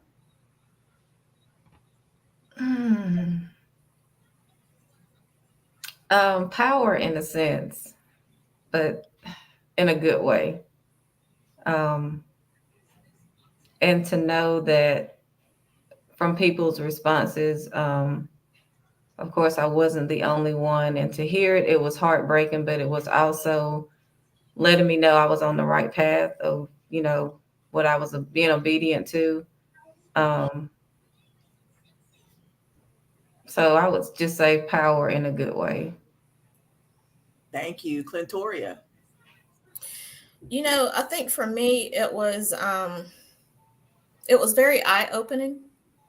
Because like Tralethea said, sometimes you don't know that other people are in the same situation or a similar situation. And for me, I did not I was molested as a kid, and I didn't tell anyone. So a lot of my family members found out through reading the book. Wow. And it was like, wow, we didn't know. We had no idea. And so as a kid, you take on ownership for things that happened to you that were out of your control. But as a kid, you feel like you should have done something differently. And you take on the responsibility of protecting the person that violated you. And that was me. Because the person was a family member. So I felt that if I shared or if I talked about it, it would cause harm to my mom and my family. So I just didn't talk about it. You just didn't talk. I didn't talk about it until I was in my 30s. Now, see, I don't think I knew that, or if you told me, I forgot that. Yeah, I didn't talk about it. Yeah. Well, I think about both of your books again, and you're both mothers. You have, I think both of you only have boys. Is that correct? Yep. Wow. Boy moms on the call. I'm a boy mom. 3 boys each. So you say it again? We each have 3 boys. See, y'all got me beat. I got one. We'll talk about the boy conversation another time. That's a whole other talk. But as mothers with boys, right? Let's say you wrote this book where you share things that not only is it painful for people in your life to hear, but hear your children. How were they able to support your projects as you also went through this, sharing of your personal pain? Tralethea? So that was something big for me, if you remember. So I talked to my boys, I think at the beginning of the process to see how they felt. And they were okay with it, which made me feel even better about, doing what I had to do. One of my sons, he just wanted to make sure that's what I wanted to do. Like, you really want to put this out here. Yeah. And he wouldn't read the book either. He just said, I support you, but I'm not going to read it. But he, I had his support. So overall, it was good. And I wanted to get that validation from them, or consent, that support. But it was hard to get the conversation started. But there again, just putting the truth out, it helps and makes you feel better overall. Well, I'm sure they're proud of their mama. Yeah. I am the first. So, and I believe in breaking generational curses and starting, our own generational things in a good way. So I think this is a start, and that's the only way to start, is to start something new and put truth with it. I love that. That's beautiful. Clintoria? So my kids were very proud. And they knew my story, except for my youngest. At the time I wrote my book, I hadn't talked to him because he was young. He was 12. And so he read the book, unbeknownst to me. My book happened to be in the car, and we were driving somewhere, and he picked it up and he was reading it. And when we got to where we were going, he got out of the car and had his head down, and tears was rolling down his face. And I said, "Buddy, you okay?" And he just bust out crying and he hugged me. He's like, Mama, I'm so sorry. I'm sorry. Somebody hurt you. I'm sorry. And so it was just that awareness for him, you know, and I talked to them a lot. And I'm very protective of my kids when they were growing up for this very reason, because even if you know the person, like I said, mine was a family member, they can still be a violator. So I didn't trust very many people with my kids. And one thing I wanted to go back and add, when I wrote the children's book, Lucas's Secret, my oldest baby was born with a learning disability because of he was born with the umbilical cord wrapped around his neck and he lost oxygen to his brain. So it did some damage. And the whole time we're walking out this journey with him, even he was diagnosed at the age of 4. I didn't tell my family. God just had me being in a state of silence. And all I could hear him say was, trust me. Trust me. And I didn't understand it then, but as the song says, by and by, we'll understand it better by and by. Then I came to understand it, because when you're going through certain situations, people can kill what God is trying to bloom. Because they will see your struggle and try to connect your struggle with their struggle. And it could be something totally different. When you're in a faith walk, you have to be guarded sometime. And so raising my son was a true faith walk. And I couldn't share it because I know what God has spoken to me, and what God spoke to me about him didn't look like his current reality. So in order for me to stay focused as a parent and to continue to motivate him as a parent, I had to shut off people to a sense of not allowing them into our private space when it came to him. So that was for somebody. I don't know who. You might be going you might be going through something. Sometimes you got to be quiet. Either you trust God or you don't. It's that simple. You sounded just like my mom when you said that. I have heard that before. Either you trust God or you don't. Yeah, I mean, that's pretty much been my whole life story. Either you trust him or you don't, you know. When you trust in God, you don't need a plan B, C, and D. It's only God. I love it. See, y'all over here preaching tonight. See? Well, you know, I really want to focus on the journeys as we've talked about tonight. With an author, it's more than just a book, right? It's not just writing the book. There's so much that surrounds that entire journey, before, during, and after. So if there's a young person, or even, you know, a mother of 3 boys in her 40s or 50s, she knows for sure she was always supposed to write a book, and she's finally going to take that step. I want you guys to speak to her and give her some advice about how she can go through this journey. Tralethea? You said for a mother or anyone? It could be for anyone, you know, identified with the mamas. Well, for anyone that has that pricking at their heart, or just feel like they need to write a book, I want to write a book, the best way to do it is just to jump into it and just get started. I would highly recommend putting your pain or whatever it is you're writing about onto a laptop and not paper. I did paper and that was horrible, but just start journaling and keep up with your journaling. Don't stop. Don't let anybody deter you. And just get started. Of course,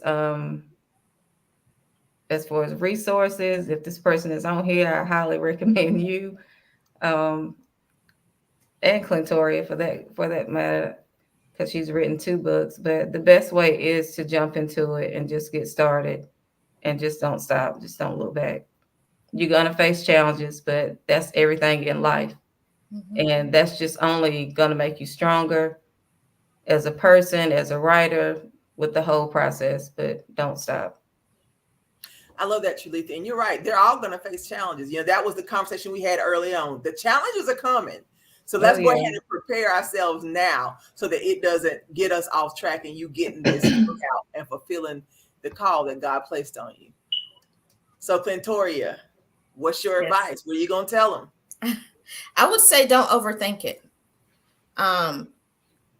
Because when you start overthinking it and you're trying to look at the big picture, just take it step by step.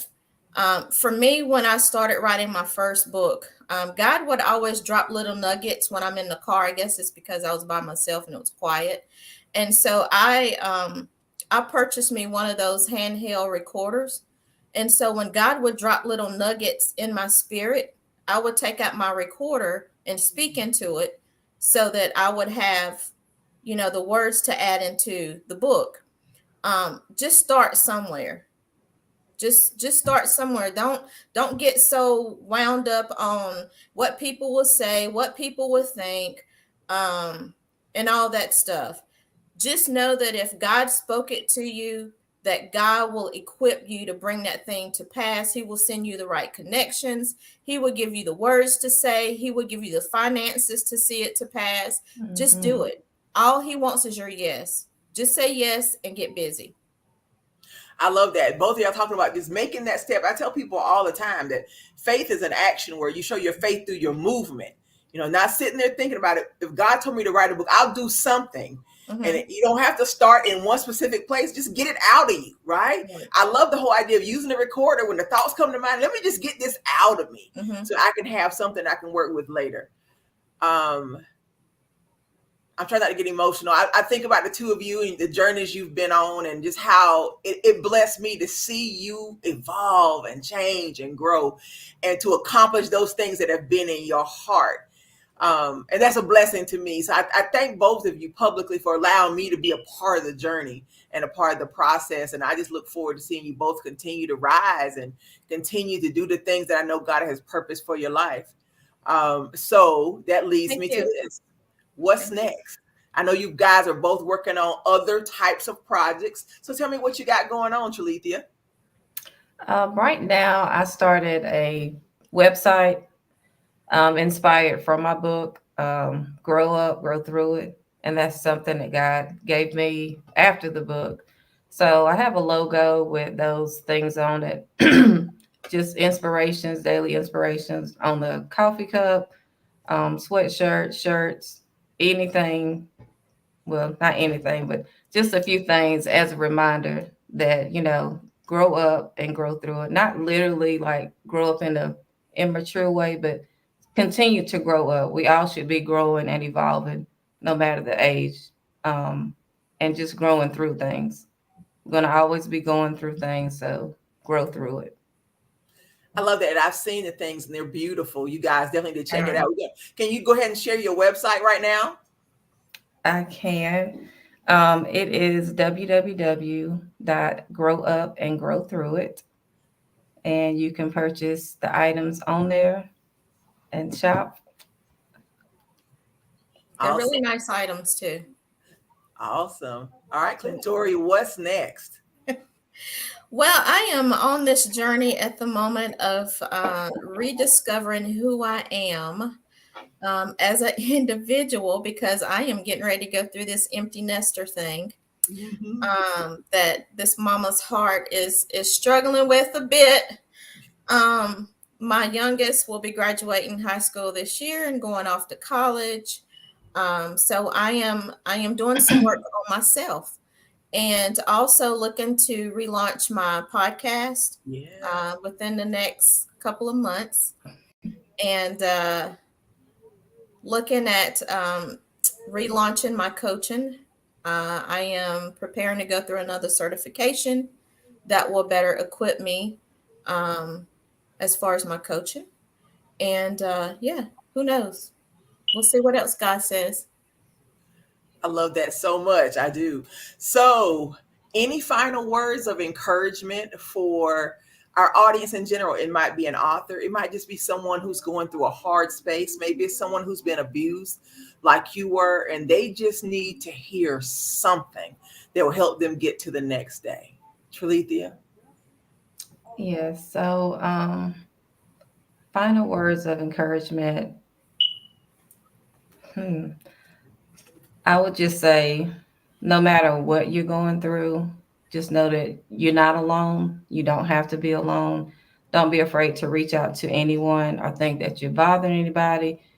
The thoughts that come in your head that nobody wants to hear you or you're not worthy and just to give up, those are thoughts of the enemy, and you have to cancel those out.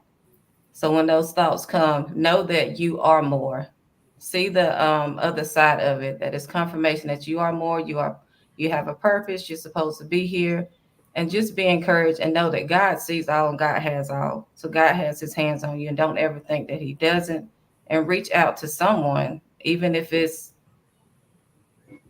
the hospital. I mean, reach out to someone, don't ever just give up on yourself because you're worthy. Absolutely. Thank you. Clintoria?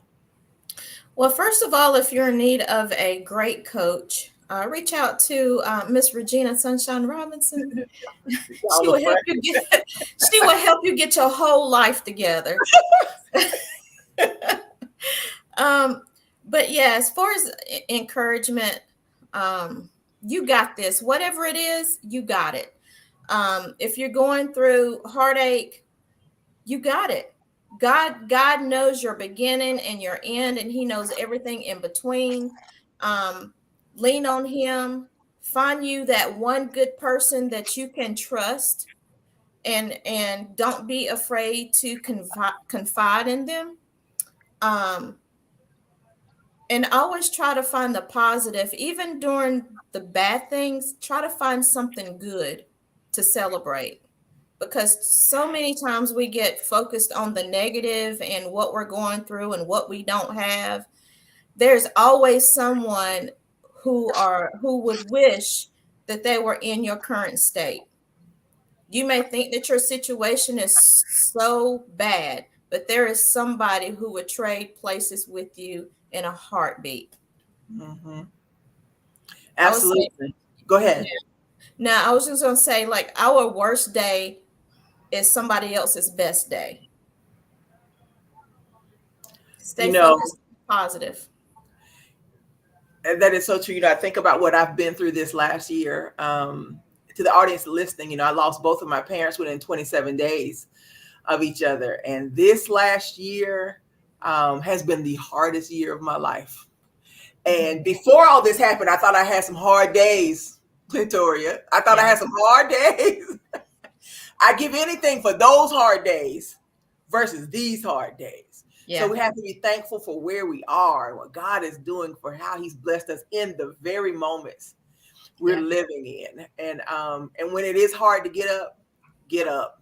There's always a way to find your way back, because let me tell you something. I sat down too long. I'm going to be real. I sat down too long. And the thing that got my attention is I had a good friend to pass away. My son, I was telling him that people were asking me to go to dinner and just, they hadn't seen me. And he made this comment. He said, they don't even know they're going to see a shell of who you were.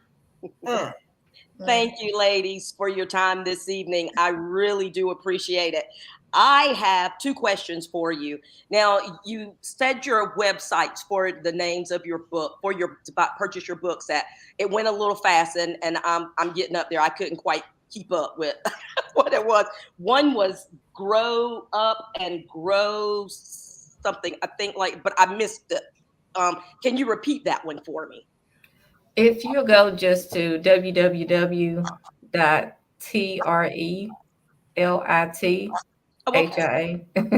your name.com. Mm-hmm. Okay, gotcha. That'll work. One moment, Lisa. I was going to ask them again to both show their books and tell where they can purchase their books as well. Okay, perfect. Can we go ahead and do that then? Just show your book on screen then. Yes. Oh, sorry. And I'll show one of mine. Go ahead. Awesome. Awesome. Now, Mrs. Sessions, now Yes, how ma'am. much are your books? This one is 19 and this one is 15. Okay, then. Got it. And they can be purchased on Amazon. Okay, good. Good. Glad to know that there's a connection to Amazon there. Miss Robinson, how about you, Miss Sunshine?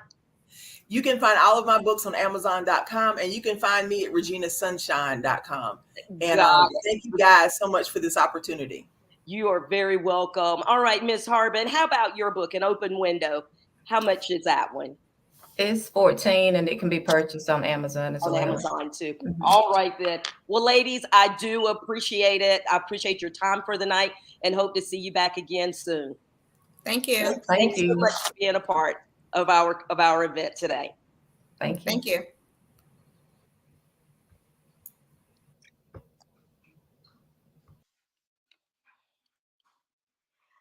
The Black Business Expo's mission is to raise funds for high school seniors going to college or K through 12 entrepreneurs.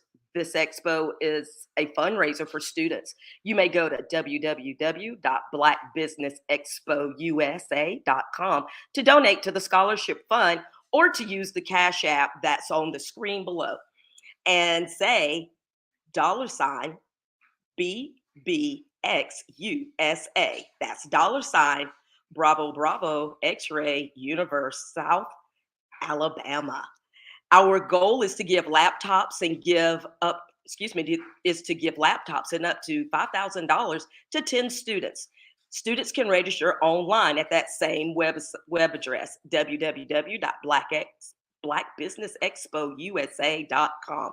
Every dollar counts. So we want to remind you to donate to the scholarship fund.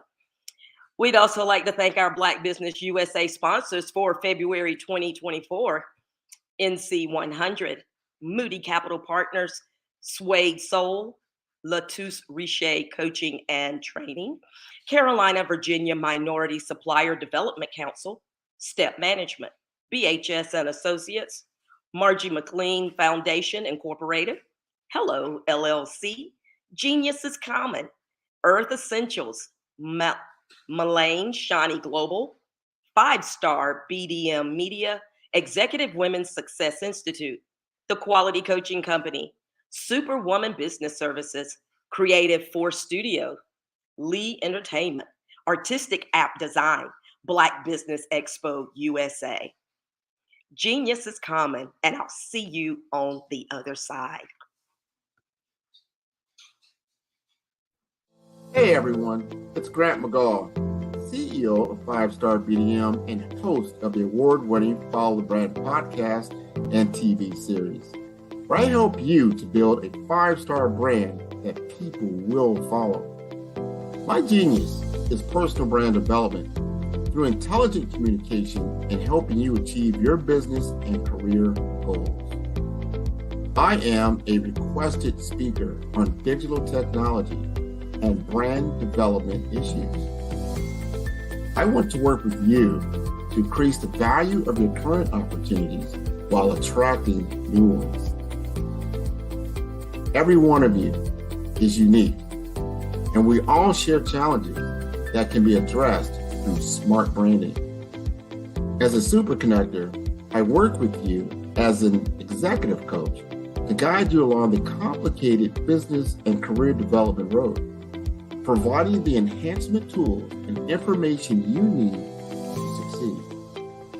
Together, I will help you succeed in today's challenging business climate. I will evaluate and measure your progress. Best of all, I am right alongside you every step of the way. Build the brand called you. Genius is common. Cash flow 5, 10, 10, 75. I use the cash flow app to keep track of my charities. Cash flow 5, 10, 10, 75 helps you manage expenses, helps keep track of charitable giving, helps you save your money. Cash flow 5, 10, 10, 75. Download it today. Cashflow5101075 would like to wish the Cyber Bears good luck in this year's first robotics competition.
Hello, my name is Kiasi Hum and I'm 14 years old. I think my genius would probably have to be setting goals and achieving them. I say this because ever since I was young, I always wanted to be an author, and at age 11 I ended up achieving this. But not only did I end up becoming an author, I ended up becoming a public speaker, a publisher, a business owner, all these great things. The name of my business is Written by Kids Publishing Company. I decided to start this company because I thought it was important for me to help kids my age express themselves through literacy and just achieve their own goals. Because to me, achieving goals is the best thing in the world to feel. It's you just achieving things and aspirations that you set for yourself. And I know that everybody is capable of this because even if you don't end up achieving the goal, you still tried your best, and that's the most important thing. And everybody is capable of this because genius is common. Thank you. Hello, this is Israel, and I am CEO of Daydreams Interactive and author of Princess Planet. So, genius is common, and as a kid, I loved to daydream. Even as an adult, I love to daydream. And when my daughter became 6 and loved princess characters, but we just could not find the diversity that showed her, we created our own characters. So for instance, you have Princess Nulu right here. Princess Nulu is from Uganda, and her genius is that she loves to take care of animals. She can actually even listen and hear what they say. And then we have Princess Isabella right here. Princess Isabella, she's from Cuba, and her genius is biochemistry. One day she hopes to eliminate disease. Then we have Princess Nia right here, and Princess Nia is based off of my daughter, and she is what she wants to be, the greatest dancer alive. So that's her genius. So what's your genius? My genius is my imagination. Genius is common.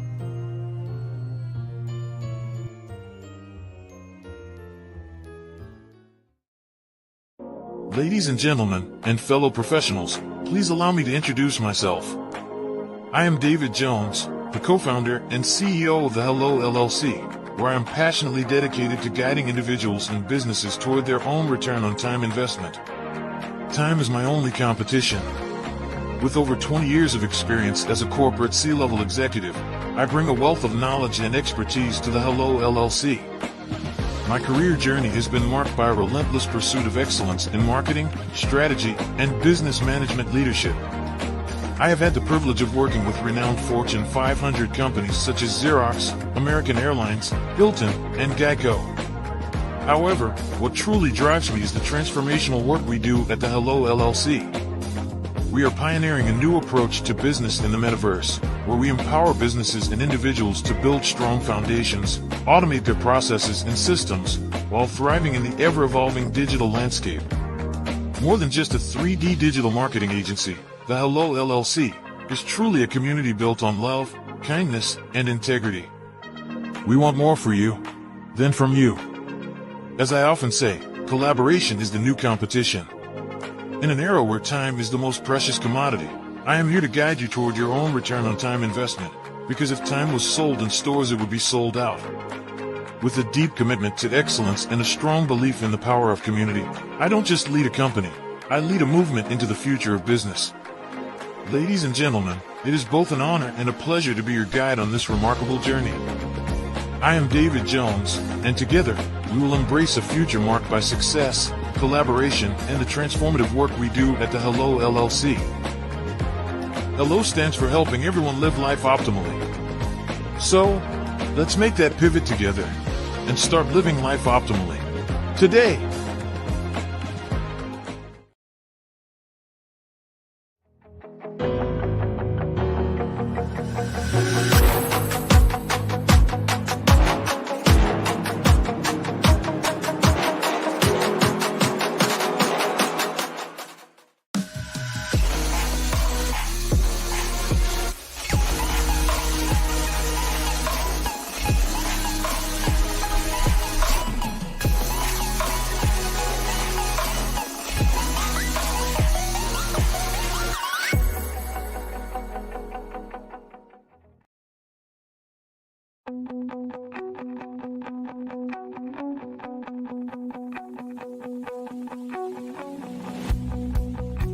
I am Black business. From the moment I wake until the time I sleep. Yes, I am Black business. I am Black business. Tell me, are you Black business? I am Black business. Do you support Black businesses? Listen, I support Black business because I am Black business. Black Business Expo, one of the largest business showcases in the history of Black business in the world. The world! Sign up today at www.blackbusinessexpousa.com or call 919-308-9090. I am Black business.